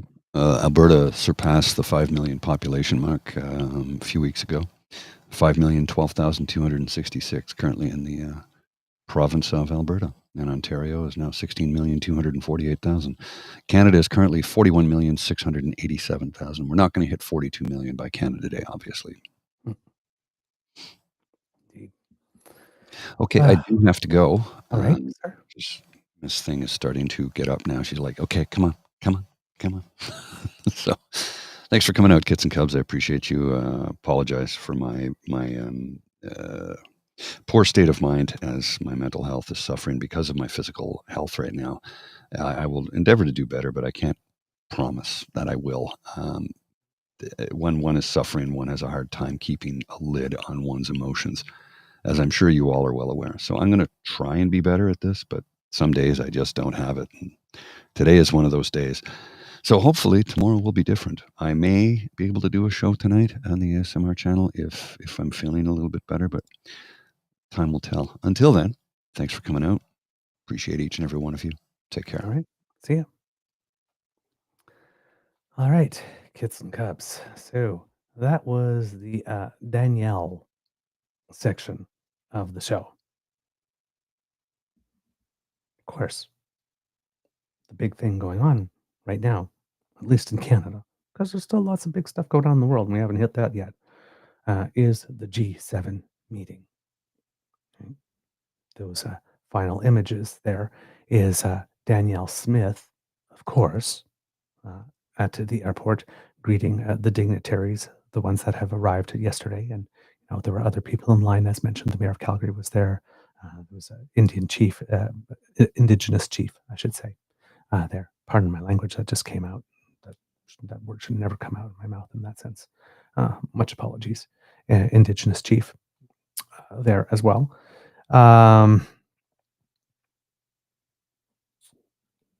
Said PR buzz with some dignitaries that had arrived and guests that had arrived earlier. But everything is getting started in earnest today. Right? The first meetings will take place today, the meeting between the core G7 group. And it's interesting to note that while the G7 is still a very important global meeting, it is in some ways decreasing in importance, which is probably one of the reasons for which Paul Martin established the G20 in the first place. If some people don't remember, the G20 is actually a Canadian creation and contribution to the world. But the G7, about 30 years ago, the countries of the G7 accounted for about 63% of global GDP. Now it's about 44%. Right? So they're not necessarily calling all the shots anymore. And our world is much more interconnected than it was 30 years ago as well. The BRICS nations, for example, which is Brazil, Russia, India, China, and South Africa, represent 25% of global trade on their own. So there are significant other groupings taking place here. Also, it would seem that Saudi Arabia and the United Arab Emirates, even though they were invited, are not coming. One doesn't need to wonder why, considering what has been transpiring in that region of the world as Israel has decided to launch attacks on Iran, to which Iran responded because it needs to which Israel then responded, to which the United States apparently at first was saying, no, no, no, no, we're not involved with this. Israel is acting unilaterally. But then we found out that the United States is helping intercept the Iranian response. People had a clue that some of this was coming because the President of the United States did issue an order before the end of the weekend to all non-necessary embassy staff and families and whatnot of embassy staff to come back home to the United States so that they would be caught in something if something terrible were to happen. So we know that the United States did know in advance. But Marco Rubio was trying to make a big point of saying, no, no, we have nothing to do with this. But we will help Israel defend itself if Iran responds. Now, of course, Trump was in negotiations with Iran again, and this is something, ironically, that Iran and Canada have in common about a deal that was signed that Trump ripped up and then said, hey, let's try and renegotiate a different one. Of course, the difference in our case is that the Iran deal wasn't also initially negotiated by Trump before he ripped it up. But they too are like, yeah, so we negotiate a new deal with you, and then what? You rip it up again? Because Iran has seen what Trump has done to Canada, I'm sure. Even though Iran and Canada are not particularly good friends, we don't have an embassy there anymore, thanks to the conservatives who decided that it was better to not have any communication at all. And somehow we have not reestablished that because, of course, it would be, somebody decided, you know what, we have to be adults in the room, and we are going to have issues with Iran, so it's probably good to have somebody there so that when we do have issues, we have someone from Canada who can communicate directly rather than having to go through an intermediary. But of course, if anybody were to do that, it's like, oh my God, why are you trying to get close to Iran? So we can't have that tool that we would need to be as effective as we can be. So yeah, that's happening. So you could kind of understand why, considering what's going on in the region, that Saudi Arabia and United Arab Emirates would say, well, there's stuff exploding in the regions, people shooting at each other. So you know what, might not be a good time to leave home. So they will not be there.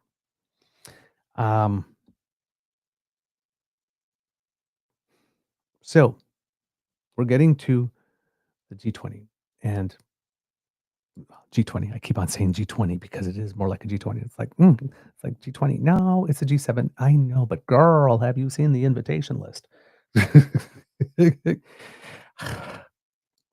So,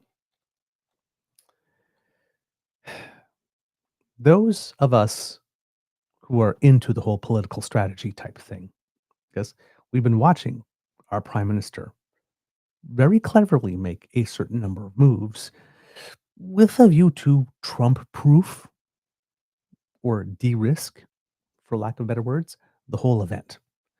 We remember all too well how Sir Taco of Orange pulled all the focus from a very successful summit the last time we hosted it in Charlevoix, Quebec. Coincidentally, also during a time he had already slapped us with steel and aluminum tariffs. And we remember how following the event, then Prime Minister Justin Trudeau took some time to confirm that Canada was still pursuing retaliatory tariffs. And also rejecting the idea of putting a sunset clause into the trade deal, 5-year sunset clause, going, oh, hell no, we're not doing this every 5 years. That's a non-starter. And well, when Sir Taco of Orange got wind of the fact that Canada was still going forward on July 1st with retaliatory tariffs that had been planned, well then President of the United States had a little snit fit, calling the Prime Minister a whole bunch of names. Because apparently he did this while Trump was on a plane to Singapore, and how low it was of him, because slapping us with the tariffs in the first place wasn't low, right? And he showed that his signature on something meant nothing by pulling it from the official communique while he was in the air. And then the whole media narrative went to be how the whole thing blew up. Well, there will be no chance of that happening this time, as the Prime Minister of Canada has determined that even attempting said communique is not going to be happening. We are going to get a leader's statement, a chair's statement, so a statement from the Prime Minister himself as the chair of the G7, or at least the host of it. And well, the chair as well, because it's a rotating chair and we have it. That's why we're hosting. And there are going to be individual nation statements resulting from, bilateral meetings and all that kind of stuff. And there are going to be specific topic statements, specific. Sorry, I'm tripping over my words here. There are going to be topic specific statements, which allegedly will also have at least one action item tied to it, in the spirit of Mark Carney wanting to get things done. So it's going to be a different type of output. Now, of course, this is done with the full knowledge that there's absolutely no way that if we had one of those multi-page sort of communiques with a big, broad, sort of bland statement about something to which everybody could agree on with no necessarily action item following, and which nobody follows up on in the press asking, at the last G7 you said you do this, and where are you on that at some point during the year? That almost never happens. But if you promise that in order to improve trade between this and this, we will do this thing, then people can ask, well, where's this thing that you agreed to do? And it seems that overall unanimous consensus will not be required for the topic-specific statements. So if Donald Trump or somebody else wants to make a scene on a specific point of the negotiation, well, they can make that, but all the other ones will stand. It's kind of clever. It is kind of clever as a way of going. Now, in addition to that, the ever-expanding guest list, including the leaders of Ukraine, India, Indonesia, South Korea, Mexico, Brazil, Australia, South Africa, then Secretary General of NATO, the head of the European Commission, and the head of the European Council, was indeed about having all the major players at the table, especially given the sheer scale and sharpness of recent global shifts. But it was also a rather astute way to go about attempting to drown the POTUS in so much content and competing narratives that it wouldn't be worth his while to grandstand. Especially since he's still allegedly working on those 90 deals in 90 days, with fewer than 20 days to go until his self-imposed 4th of July deadline, recently extended-ish until the 8th. So far, he's over 70 days have gone and he's got 0. And now he's got, fewer than 20 days to get those 90 deals in 90 days with, what's going on in Iran with Israel, and then Gaza, and then protests at home. Suddenly he's got a lot on his plate that was requiring his attention. That means less time in the room being able to negotiate those 90 deals. So I'm not sure how it is he's going to meet his deadline, but tick-tock, Donnie. Unless you're going to have another problem, one of your own making again. In addition, so many players sitting at the, as again we like to refer, thanks to Bo and Bell of the Ranch, give them credit, the big international poker table at which everybody is cheating. So many players sitting at that table multiplies the opportunities for pull-asides and bilateral meetings, not to mention any chatter that's going to be happening at the dinners, all of which can generate their own narratives. It also multiplies the opportunities for other kinds of drama to surface, despite the best efforts of each participant's planning team to ensure there are essentially no surprises. Word on the tweet, as we reported, is also that Prime Minister Carney and the President of the United States have been engaging in many one-to-one exchanges since their Oval Office moment, and that the President of the United States has been enjoying getting so much attention from a global banking celebrity, because as we know, the current POTUS is fascinated by celebrity. Even the site that was chosen, Kananaskis, was chosen not only because, security-wise, it would be faster and more cost-effective to upgrade that which was left behind after we hosted the G7 there in 2002 than trying somewhere new, but also because its more remote location minimizes chances for the President of the United States to see in real time any protests against him, which seems to have proven to be an act of great foresight given how the world has just watched him respond to protests in his own backyard.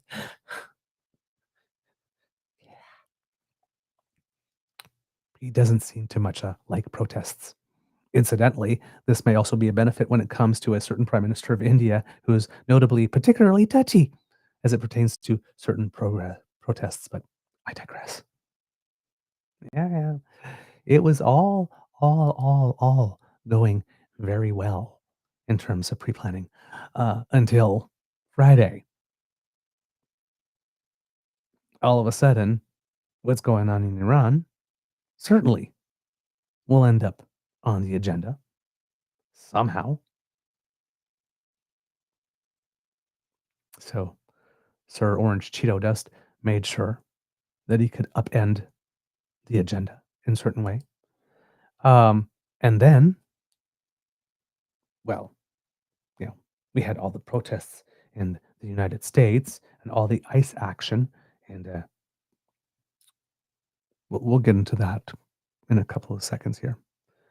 And then we had that wonderful military parade, that tremendous military parade, the bestest military parade ever, a military parade like no one has ever seen before.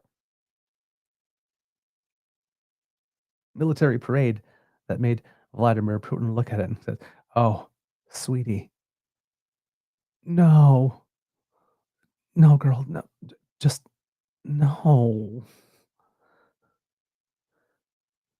That military parade was lame in particular. And there was a whole bunch of stuff. There was images of military formation units not marching in lockstep. Everybody going like, why can't they march in lockstep? Anybody consider that perhaps that was maybe a form of protest? Maybe. Because apparently calls to the GI line, you know, they say, am I supposed to be doing this? Usually there's about 200 a month.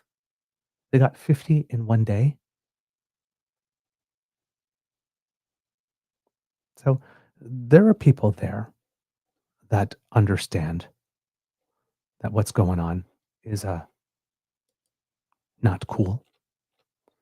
And it's particularly interesting because, I mean, if you look at a military parade in China or in Russia, that's way different than the one that was held there, United States. Even Canada. I mean, when we had the king here, the ceremonial guard that went down Wellington Street with the RCMP on horseback and the Landau had more pomp, more pageantry, more uniformity than anything we saw there. There's some memes going around of like a tank, and you can hear all the squeaky wheels from the tank because there's not like a lot of people there. It was so terribly attended. And the protests were so well attended, and all of them were happening, of course, on his birthday. But of course, this wasn't about his birthday, right? It's about celebrating 250 years or so of the military. something. But yeah, it did not go well for him. And for a man who is so obsessed with crowd size, you can bet that his ego took a bruising, given that crowd size was broadcast live in HD or 4K all around the world. So yeah, I said, surprised he didn't die of embarrassment or just decided he was not coming.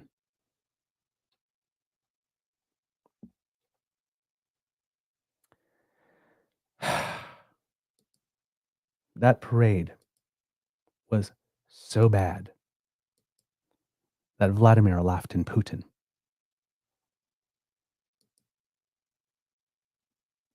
One of the signs from the protest that I couldn't help but love. By the way, just thought I'd throw that in there. If you're listening at home, it says, "No kings, yes queens."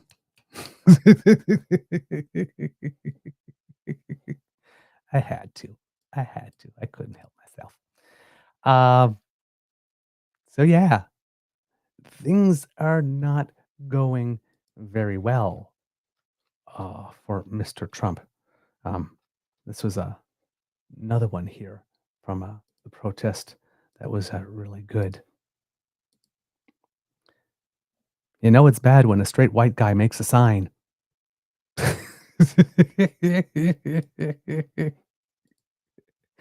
Oh, man. I tell you. There's there are lots of things on social media with a list or various compilation of the best signs from the protest, and it's really worth your time if you go check them out, because people are impressively creative and have great senses of humor, particularly in particularly dark times. Reportedly, Trump's inner circle is in a meltdown after the No King's Day protests drowned out his birthday parade in sheer volume, energy, and meaning. And he had a rusty tank squeaking by, and there's some memes of it. And there are people adding comments like the tank going, "I told y'all, I'm too old for this shit." Squeaky, squeaky, squeaky, squeaky. Or the tank, "Oh, gee, did I shave my legs for this?" And someone responds, "Yeah, Melania thought the same thing." I'm just like, oh, damn.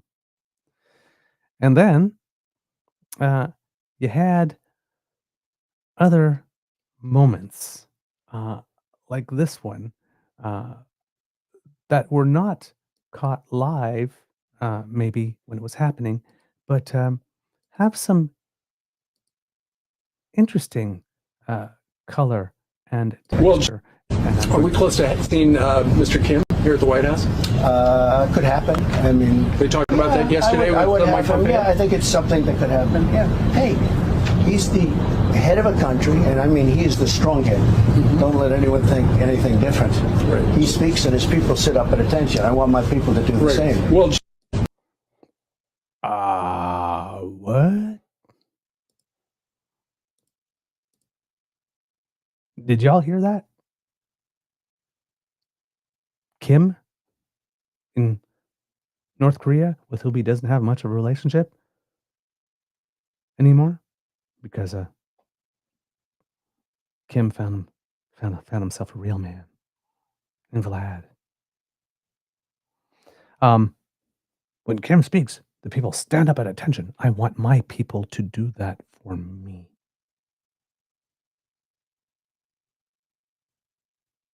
Let that sink in. I want my people to do that for me.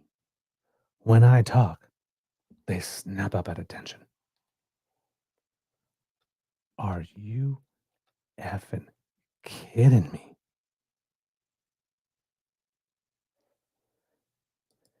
So yeah. Then something happened on Friday with regard to these protests and the ice raids and all that kind of stuff that really sent a chill down the spine of many, many people. There was a U.S. senator. I think his first name is Alex, last name Padilla. Should find out a little bit more here about him. Sorry. He's 52 years old. He's a United States Senator from California since 2021.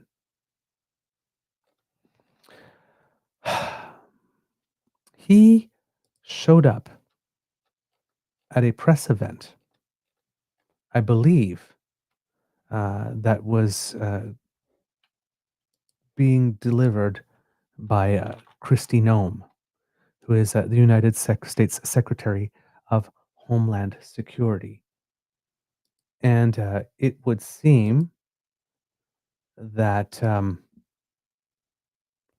this was an event because he had showed up there, I guess, to ask questions that resulted in this happening to him.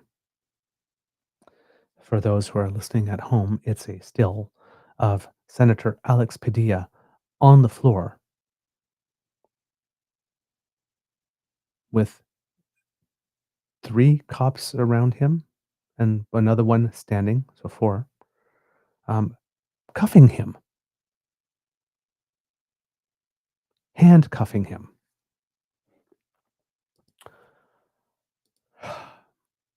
He's a senator. But all that mattered in that moment was the color of his skin. He was brown, so they went to town. And this was the single most obvious and clear attempt to tell the masses, you had better obey in advance. Because the implied message in there is, listen here, you worms.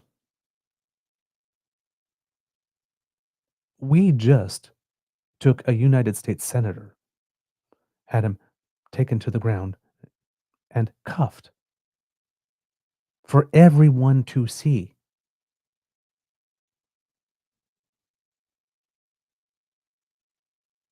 What do you think we have in store for you?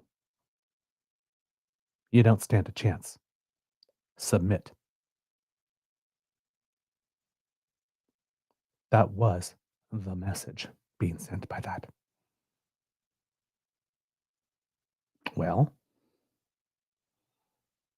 turns out that is something that some people decided to interpret as, hey, it's open season. Because not too long after,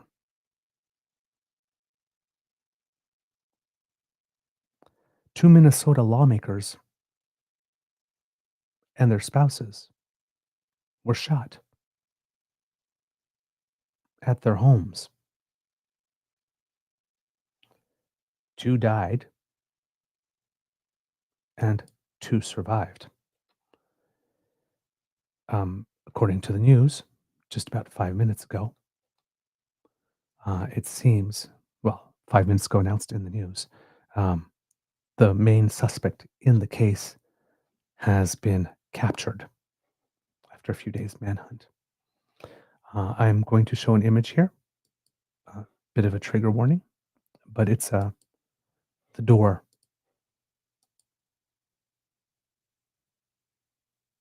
You can see the bullet holes there.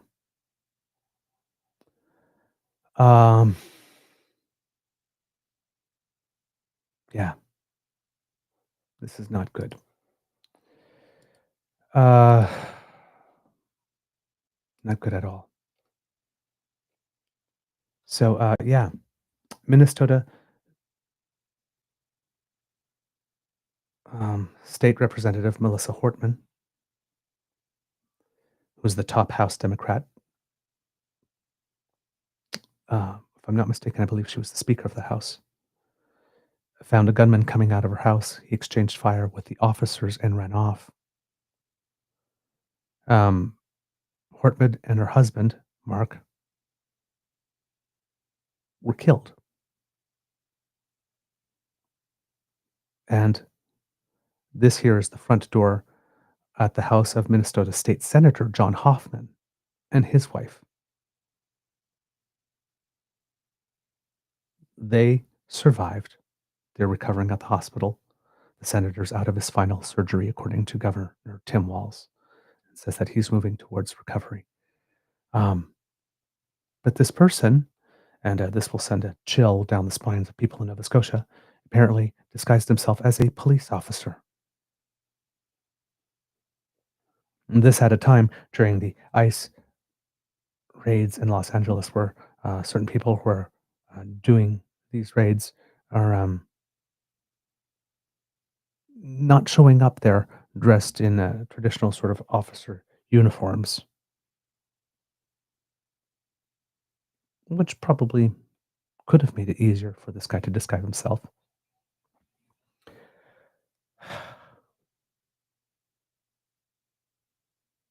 CNN senior national security analyst Julie Kayem says, I think that the idea, especially in the middle of the night, if a police officer comes to your home, I think most people will now worry about that.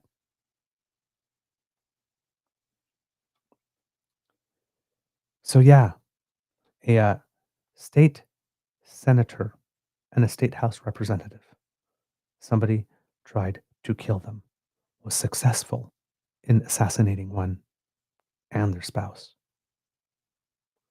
2 dead, 2 injured.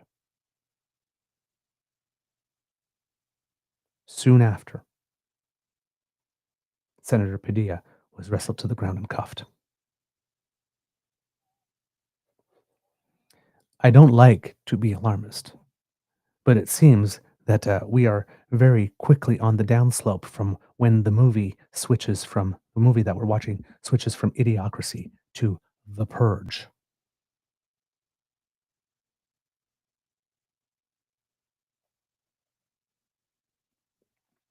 The suspect, because in this case, everybody is always first to rush, right? You got people, oh my God, the left is so violent. Well, it seems that the suspect sent a text message to one of the roommates. Apparently had 2 places of residence and 1 place of residence.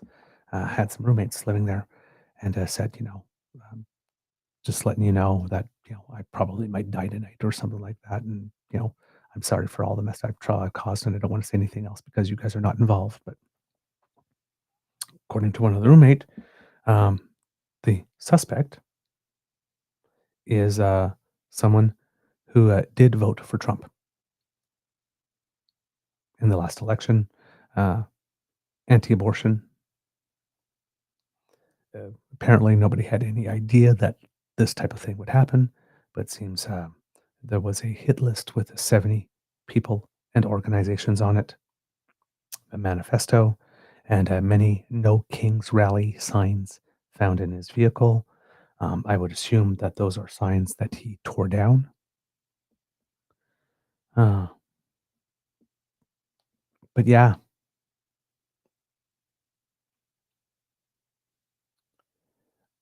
It also happens, it would seem, that in the Minnesota state legislature, that the seats are such, the margin or the Democratic margin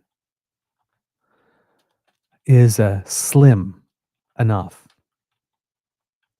that taking a few people out could switch the balance.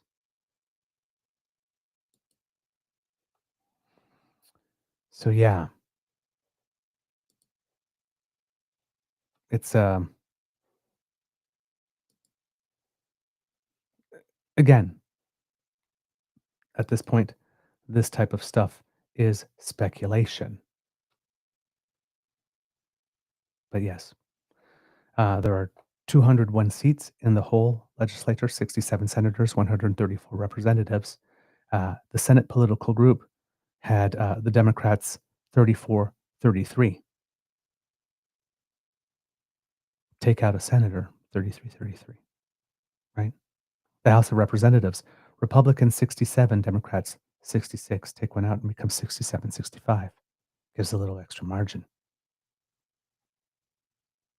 Maybe that was at play. Maybe not.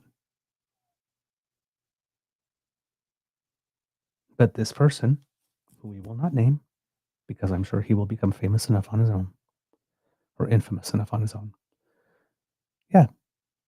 decided that taking out elected officials was going to be a good move.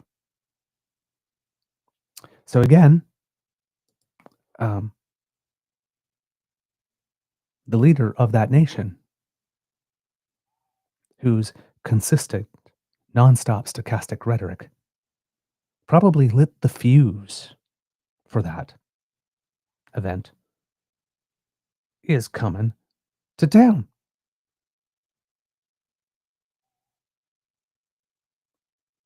Yeah, so all of a sudden, all these efforts by Prime Minister Mark Carney to try to de-risk and troubleshoot kind of met up with a combination of the best laid plans of mice and men often go awry, along with a little Murphy's Law, and perhaps a soupçon of no good deed goes unpunished. And of course, for a twist of whimsy, throw in a recent report about the life of recent leader of a federal party, Mr. Singh, being threatened allegedly via the involvement of the government of one of the other event's guests.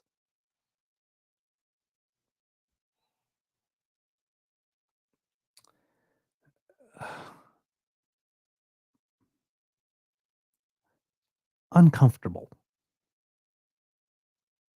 Unhelpful. Not to mention ridiculously and utterly, completely, unnecessarily tragic.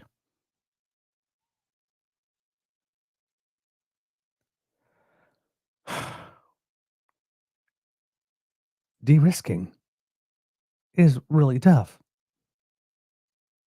And we know how mercurial, for lack of a better word, the President of the United States is. So, it's like, oh shit, Felicia's coming to town, and girl, is she pissed. So, yeah, he's gonna need to be micromanaged and contained something fierce, isn't he? Hopefully, someone laid it on super thick when he arrived, gave him access to all the ketchup and well done steaks his little heart could desire. Hopefully, he's been guaranteed 2 scoops of ice cream with every dessert. Maybe even, hopefully, someone got an interior decorator for wherever he's going to stay to add some extra gold wherever they can. Because perhaps if the toddler could be kept happy by being treated nicely,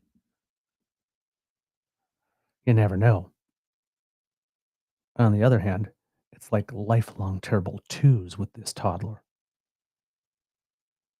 It never stops. We never get to sleep.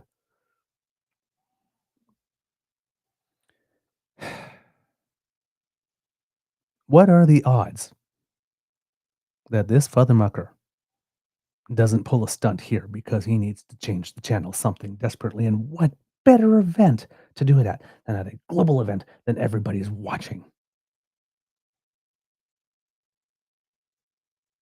Because if he doesn't want the news of the United States to be again tonight about those shootings or about his parade that could have used Viagra or the world getting the answer to the question, what if you threw a party and nobody except for who was on your payroll came? Everybody else wanted to go to the cool kids party instead. And we know how IQ 47 hates it, just hates it, as the quote goes, when people laugh at him.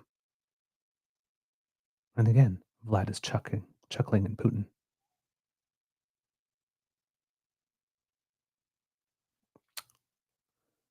Yeah.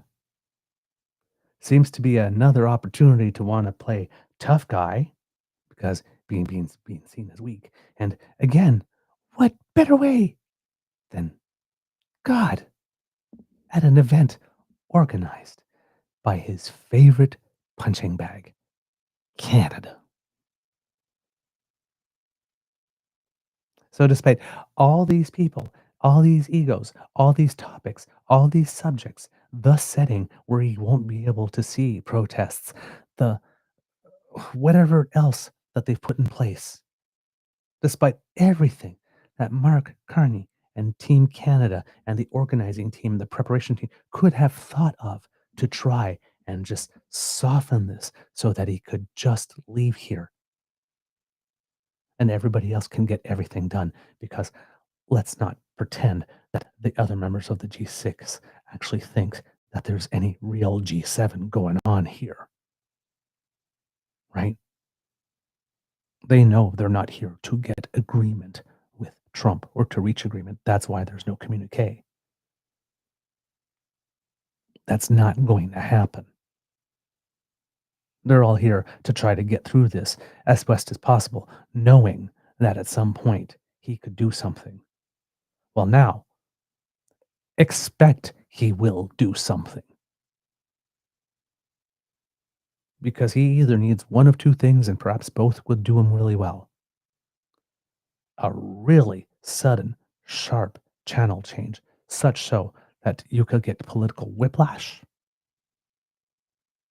which means throwing another grenade somewhere, ruining somebody's life, ruining somebody else's event, making something that's not about him, only about him, primarily and only. That's his go-to. But the other way is that he might actually need some wins. Everybody's saying don't expect to get anything big from Donald Trump as a result of this. But if he comes here after having his ego so severely bruised, and Mark Carney is able to work some type of magic that he seems to have been working so far to make him feel special and liked and appreciated in some certain way, maybe he might be inclined to settle a thing or two while he's here. More inclined to settle a thing or two while he's here this time than he had been intending to do on Thursday. Because not only does he need to change the channel, but he needs to come back with a win of some kind that he can sell to his people. It opens the door for one of the other. Perhaps both. But maybe a little win of some kind for someone. Anyway, not necessarily a win for Canada, like a tearing down of some of the tariffs or whatnot, but he might sign on to something that he might not have been willing to sign on before, or something. But it's also pretty reasonable to expect that, oh yeah, girl is going to come and fuck shit up now. It's what he does. So hold on to your hats, kids and cubs, because this one, again, despite all the moves, and they're very clever moves and smart moves done by the Prime Minister in order to de-risk this event, just got blown up. And we have no idea what this guy is going to do. But I would bet my beaver tail that at some point he is going to cause some drama. She's going to make the choice. And It is a choice to feel slighted about something and make a big deal out of it. So until all of this stuff happened, until Friday, it would seem that more likely if there was going to be any news, big news out of the summit, it would most likely come from either some of those pull aside meetings or bilateral meetings or discussions at dinner. And then we would get the leader statement and the various statements with an action thing. And that would be it. But now, with all of these recent events, it's probably more likely that the news is going to come from Ronald Rump Roast himself at some point.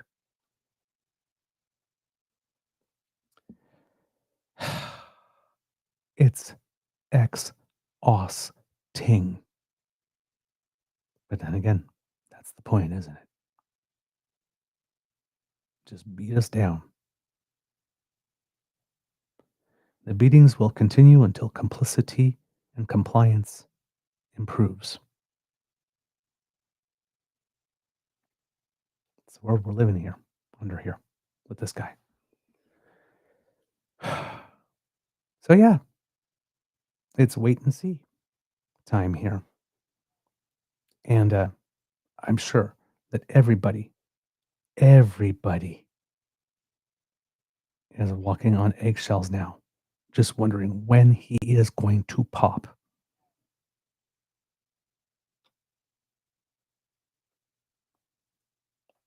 Fortunately, if one could say fortunately, the fact that it was decided beforehand, no communique, might also be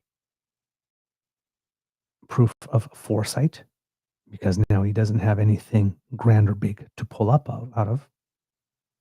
And here's the thing, by making that shift, it also changes the narrative around the G7, because the traditional narrative around the G7 is there's a communique. Will everybody sign it? If everybody signs it, it was a good G7. Despite the communique is usually a series of bland, very broad statements that don't necessarily get followed up upon. So how much of a success is it really? So in this case, a chair statement that does not involve Trump. And of course, all the various leaders who are here will probably have their own media availabilities with their own national press and international press, and there'll be other stuff with that. There will be a lot of content being created by other people that hopefully will be able to compete with whatever narrative that Donald Trump would like to impose upon the event. Hopefully. Hopefully, with the series of statements on various topics of concern, with, from who agreed and what it is that they've agreed to do about it, hopefully that can generate some chatter and some discussion. That will take up at least some of the oxygen away from whatever it is that he is going to probably attempt to do. The most surprising thing that would happen is that if he leaves this place without causing a scene, either while he's here or within the day or two after, some type of scene that involves punching us for something, or another of the G7 partners.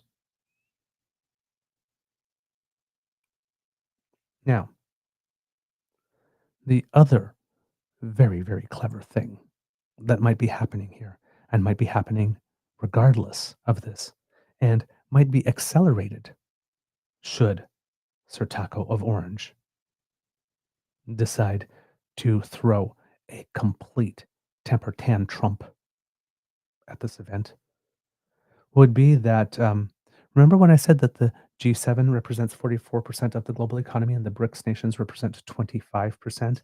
Well, it just so happens that representatives of all the BRICS nations except China and Russia, who are getting closer, with Russia probably becoming a vassal state of China, given how their economy is pretty much in the toilet,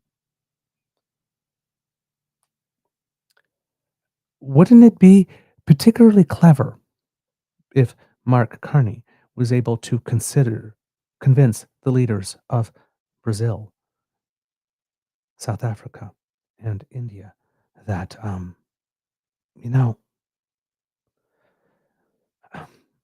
you're emerging future powers and powers in your regions. And again, right over here is the big international high rollers table of poker players where everyone's cheating. Um, Russia's diminishing in power, and the United States is starting to diminish in influence, and the world is reorganizing very quickly. And maybe your future as members of BRICS countries being tied to Russia and China is not the best for your long term aspirations. Well, we over here are clearly losing the United States, as you can all obviously see, and I'm sure you all have your individual relationships with the United States that have been affected by his desire to reorient trade as well. Yes, I can understand why you were dealing with China and Russia to counter the influence of the United States. And all of us were in there with the United States. But given that we seem to be consciously decoupling, would you like to perhaps maybe start consciously decoupling from China and Russia too? Because the United States is screwing you over too. So I'm sure you guys want to get out from under them as well. And maybe all of us should work together. Wouldn't it be something if these were the first steps in laying the groundwork to get India, South Africa, and Brazil to think or consider at least, is your man treating you right? Because if not, honey, have we got a deal for you?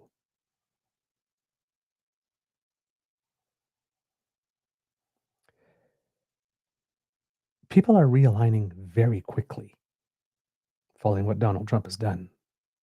There's this video going around of 7 big deals that Canada has signed, all worth at least $1 billion or more, with various nations since all of this is happening. And it started under Prime Minister Trudeau when the new Chancellor of Germany came to Newfoundland, Labrador, and started talking. And there was a deal signed there.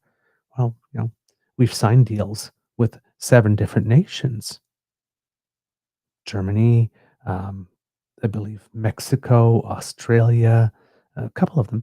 And all of them, if you're looking at them, they're almost all of them, if not all,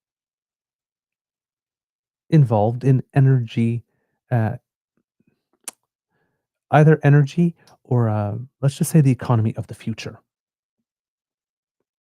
So, for example, there's a nation that was building blades for wind turbines, but all of a sudden they have a 30% tariff slapped on them for steel and aluminum. Well,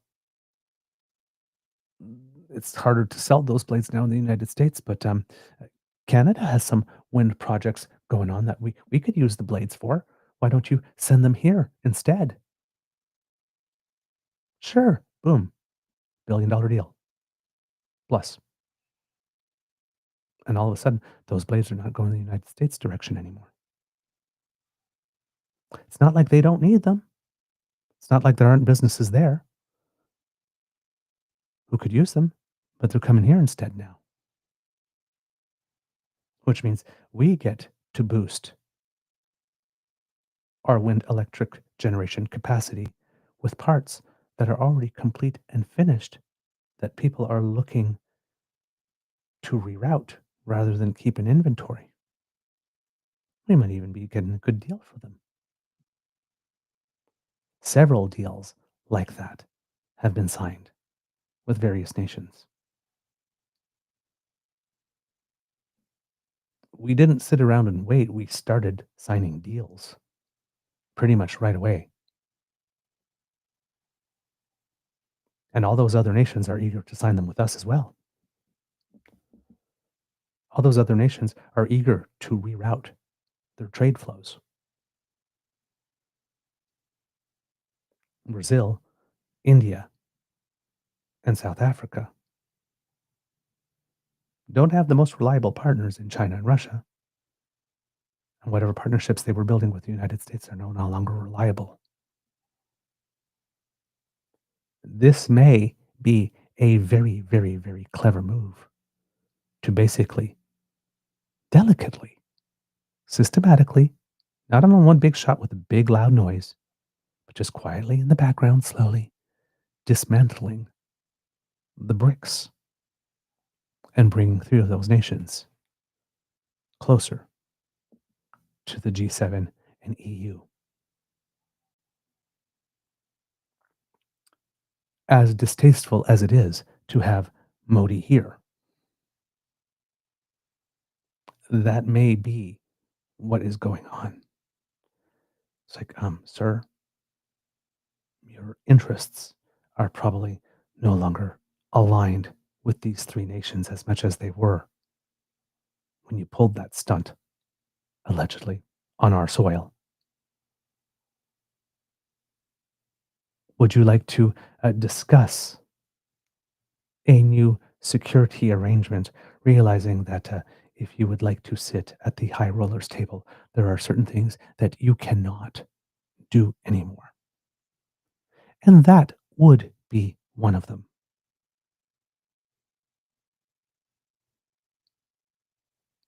I don't know if that's what's going on. I'm not in the room. But the table is certainly set for such conversations to be had. Remember, let's keep on saying,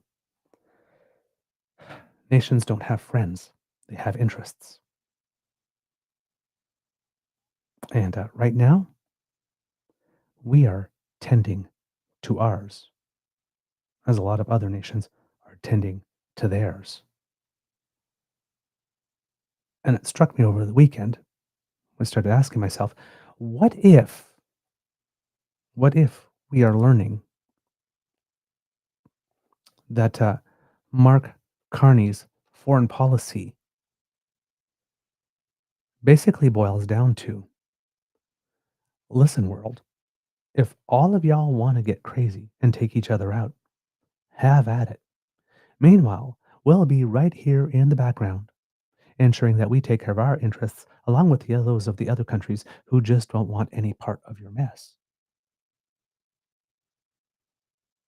And what if his domestic policy seems to be, we're going to professionalize a few things here because we no longer have the luxury of navel gazing. Because we know we'll always be all right, because the United States will always be there. So if we take 5 or 7 years to take a decision rather than 2 or 3, while we can be as productive as we would be normally, we don't really lose all that much from it. That security blanket is no longer there, right? The rug has been pulled out from under us. So we got to be a little quicker. It's almost like Christina Aguilera in Fighter. Maybe just a little bit stronger, maybe just a little bit wiser. Thanks for making me a fighter. Maybe learn a little bit faster. Maybe that's what we're doing. Maybe it's not about upending stuff or glossing over Indigenous rights and treaty or environmental protections or all that kind of stuff, or even human rights. It's just that right now, we need to focus. And we need to take care of ourselves. Right? We have the G7 countries and the European Commission that are there. I mean, the EU is 27, 26 different countries.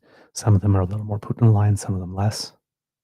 We got some good news from Poland recently in that I think it was the president, if I remember correctly, had held a vote of confidence with the change in government, which went a little more to the right And it seems that he won that vote of confidence, so there will be a countering balance to that right force.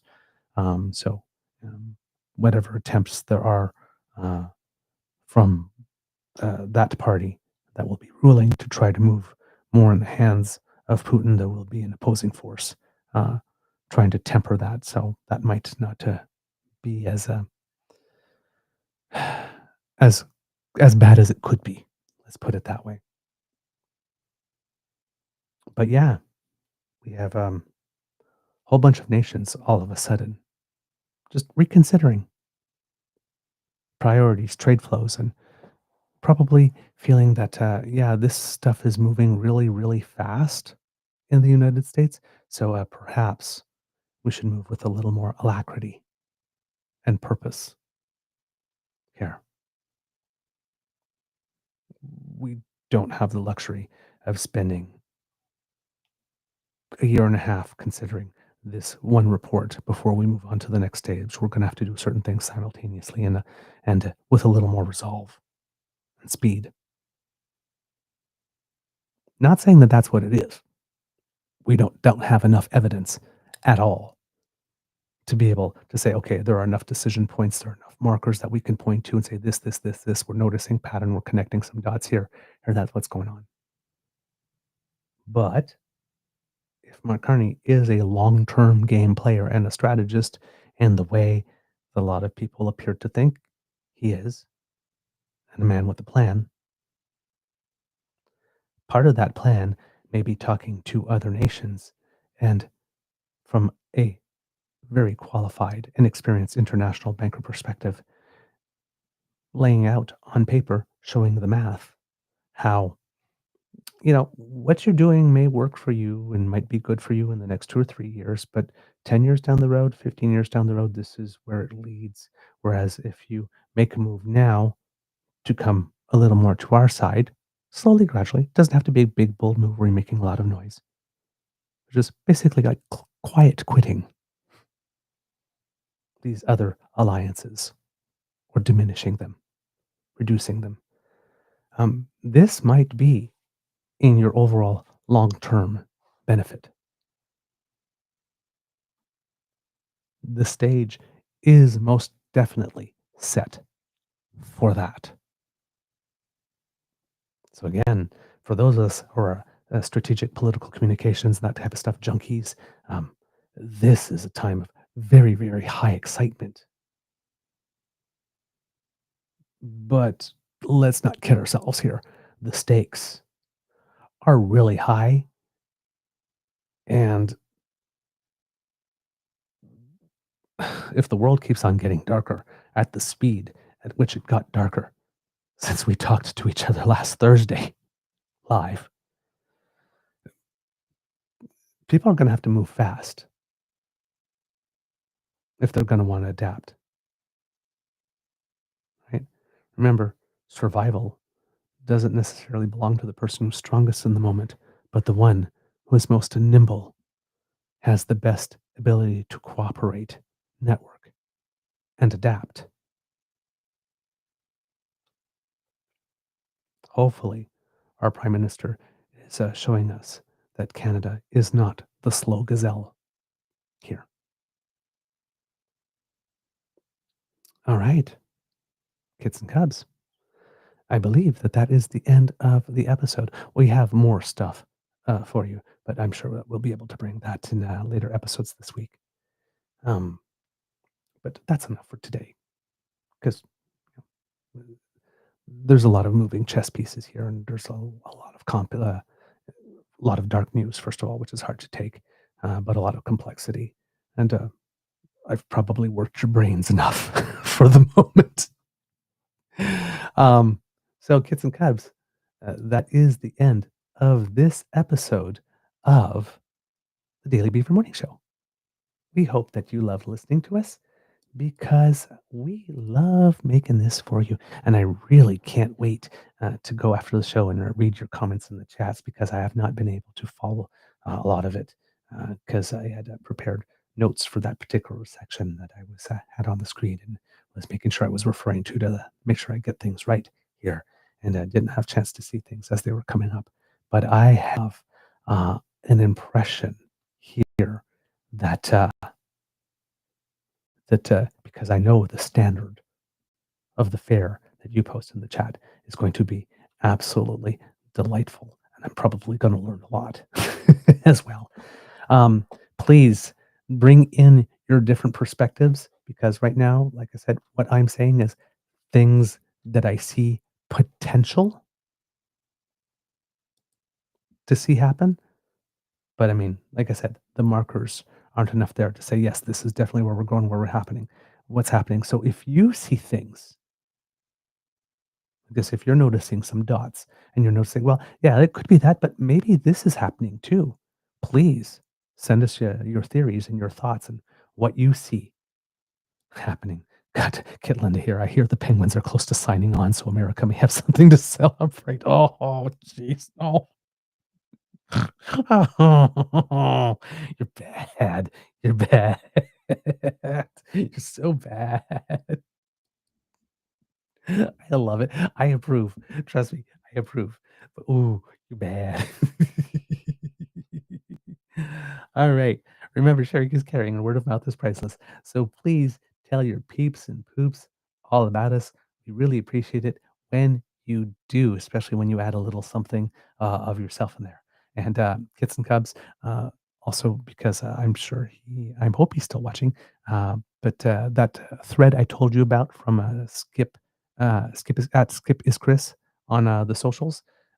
Do go and look at that because uh, at his feed, because parts 5 and 6, I believe those are the last two parts of his in-depth look into what Danielle Smith does, is complete and is just as worth your time as the first 4 segments were that we talked about the other day on the show. So please take some time to go look at that. Also, if you're really interested in Alberta stuff, you might want to follow the Breakdown Alberta's feed right now, because the rate at which stuff is coming out on that one is pretty fast and furious, and there's probably going to be a lot more coming. A lot of the national news is probably going to be set there over the next while. So yeah, please, these are going to be good sources. We have a Kit Linda here saying yes. Apparently, they set up 3 sites for protests that are nowhere where the G7 delegates can see them. Yeah, I think there are 3 or 4 in all. There's one in Banff proper, and then there are a couple of others somewhere else. I think maybe in Calgary or something. But yeah, there's nothing coming. There's not going to be much happening in Kananaskis itself with regard to that, I would suspect. But yeah, we are cursed with living in interesting times. We really are. If you would like to ensure that you do not miss an episode, Kits and Cubs, you don't have to, thanks to the Ray Girl, who has sponsored our pod page. And if you click on the QR code, that's magically going to appear right now. Look at that, just like magic. Then you scan it, it will bring you to our site. And if you're listening, the address is podpage.com/The True North Eager Beaver with a hyphen between each one of those words. If you go there and you click on subscribe, when we have something fresh off the bandwidth, it comes directly to you. It's that simple. It really is. And you might want to subscribe, because I have a feeling that the news is going to be juicy over the next little while and plentiful. Now, Kits and Cubs, if you would like to support us in other ways, because we know that you like to help just as much as we do, well, then Kits Elaine and Kits Cassie will be beckoning you to surf on down to the True North Eager Beaver Media Incorporated YouTube page and smash with our buttons. Like, share, and subscribe. They are waiting for you. And, they're not as thirsty for attention as Danielle Smith is, but they do like some attention. So if you are able to grant it, they and we, as your grizzly and beaver, would be very, very, very pleased for the attention that you would give us. So thank you so very much for that, Kits and Cubs. We appreciate everything that you do. And for those of you who are watching, we might be hitting a milestone here at the Beaver Lodge, with our YouTube channel closing in on 600,000 views since we started on July 1st, 2022. We are fewer than 400 views away from that. So that will be a big milestone. So thanks to all of you who have done what you have done by checking in with our content to get our numbers that high. We never would have dreamed that that would be the case when we started on YouTube one day, but we are incredibly grateful for all the love you send us. Thank you for that. Now, if you would like to help us in other ways, Kiss and Cups, we do incur some costs to bring this show to you. And if you would like to help us with that, we would be very, very grateful for your expression, your enthusiastic expression of encouragement. And you could let us know that you're sending us that encouragement, either in the form of a cup of hot chocolate for yours truly, for you are what you drink, or a cup of dark coffee for Mr. Grizzly, who needs that jolt to get started and be his grizzly self in the morning.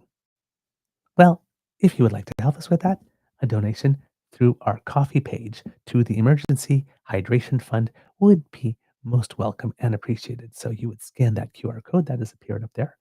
That will bring you to our coffee page. And if you are listening, it is coffee, ko-fi.com/eagerbeaver, all in one word.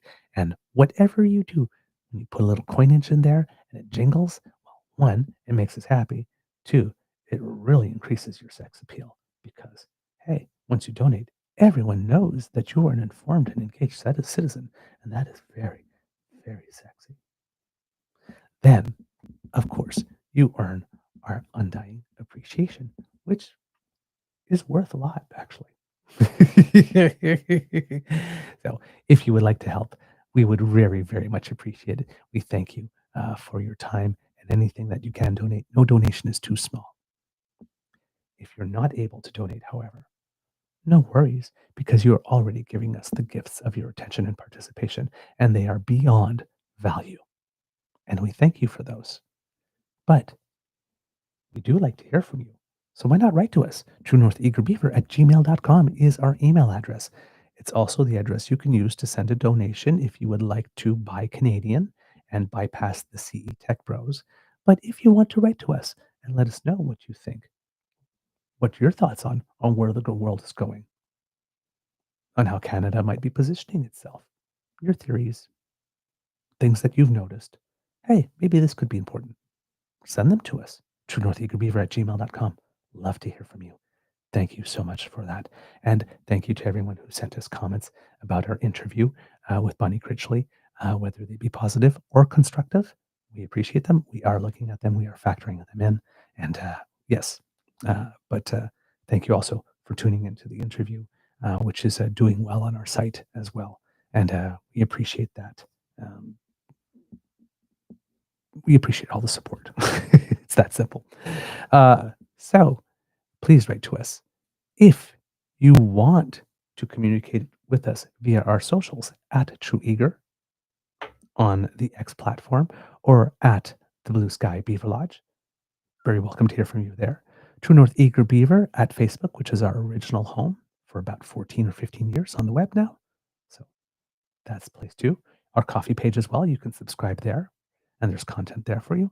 Or right here on YouTube, if you happen to be watching live with the Dan Fam or on your own time, leave us a little comment. We do read everything. I'm not able to get back to everyone, but we do read everything. And like your donations in terms of tips, your donations in terms of content also go back into the show and make it better. So thanks for all that you do. Kits and Cubs, because democracy is something that you do, it seems I must issue a gentle correction on myself because clearly I had some incorrect information and I have been repeating it for a long time. But over the course of the weekend, the Quebec Liberal leadership race vote came to a close, and I was under the impression that the results would not be announced until July 14th, which I thought was weird when I first spotted it. And I thought it was weird because it was weird. They did announce the results on the same day. And as expected, Pablo Rodriguez did win the leadership of the Quebec Liberal Party. So he's on the way. It seems that, listen, it has the potential to be good for him. in that things have shifted in Quebec such that it looks like the next election will be more of a traditional one between Liberals and the Parti Québécois, with the referendum question on the ballot somehow, whether or not to have one or not. Now, things could shift because the CAQ could do what the Liberals did and decide to change their leader.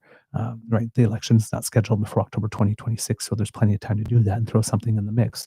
But assuming that things stay as they are, this could be good for the new Liberal leader, who has a personality that is definitely much more warm and engaging, which would be a sharp contrast to the leader of the Parti Québécois, who is a little more dour and sour. However, it would seem that word on the tweet, based on people who have worked with him, is that Pablo Rodriguez is not known to be the person who does the greatest amount of homework, who's not particularly inclined to like to study very much, and that might need to change if he wishes to be effective, because Paul Saint-Pierre Plamondon, the leader of the Parti Québécois, most definitely does prepare and study. So, and basically waving, like, if you don't want a referendum, vote for us.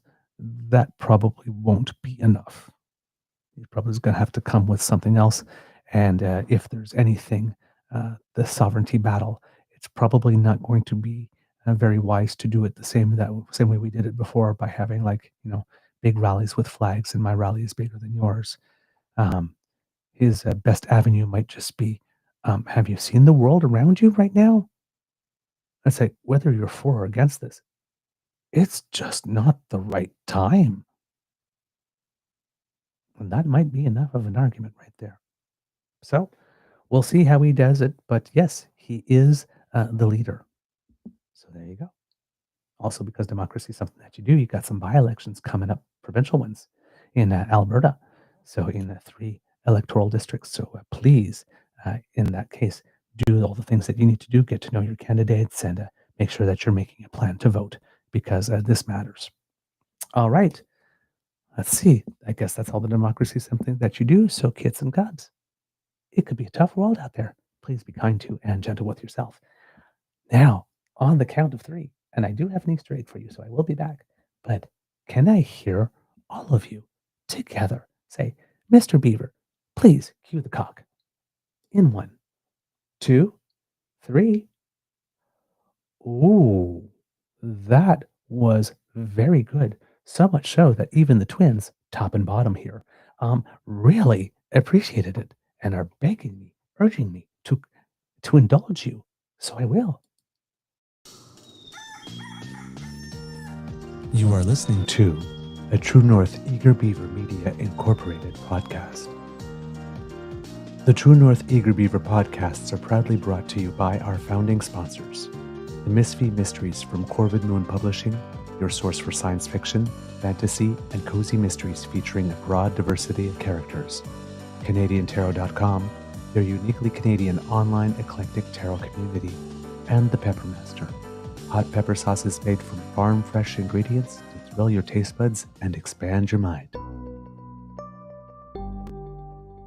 We are grateful to the Crier Media Network for its support, Pete Jarvis for our artwork, and Paul Joseph Something for our opening and closing sequence music.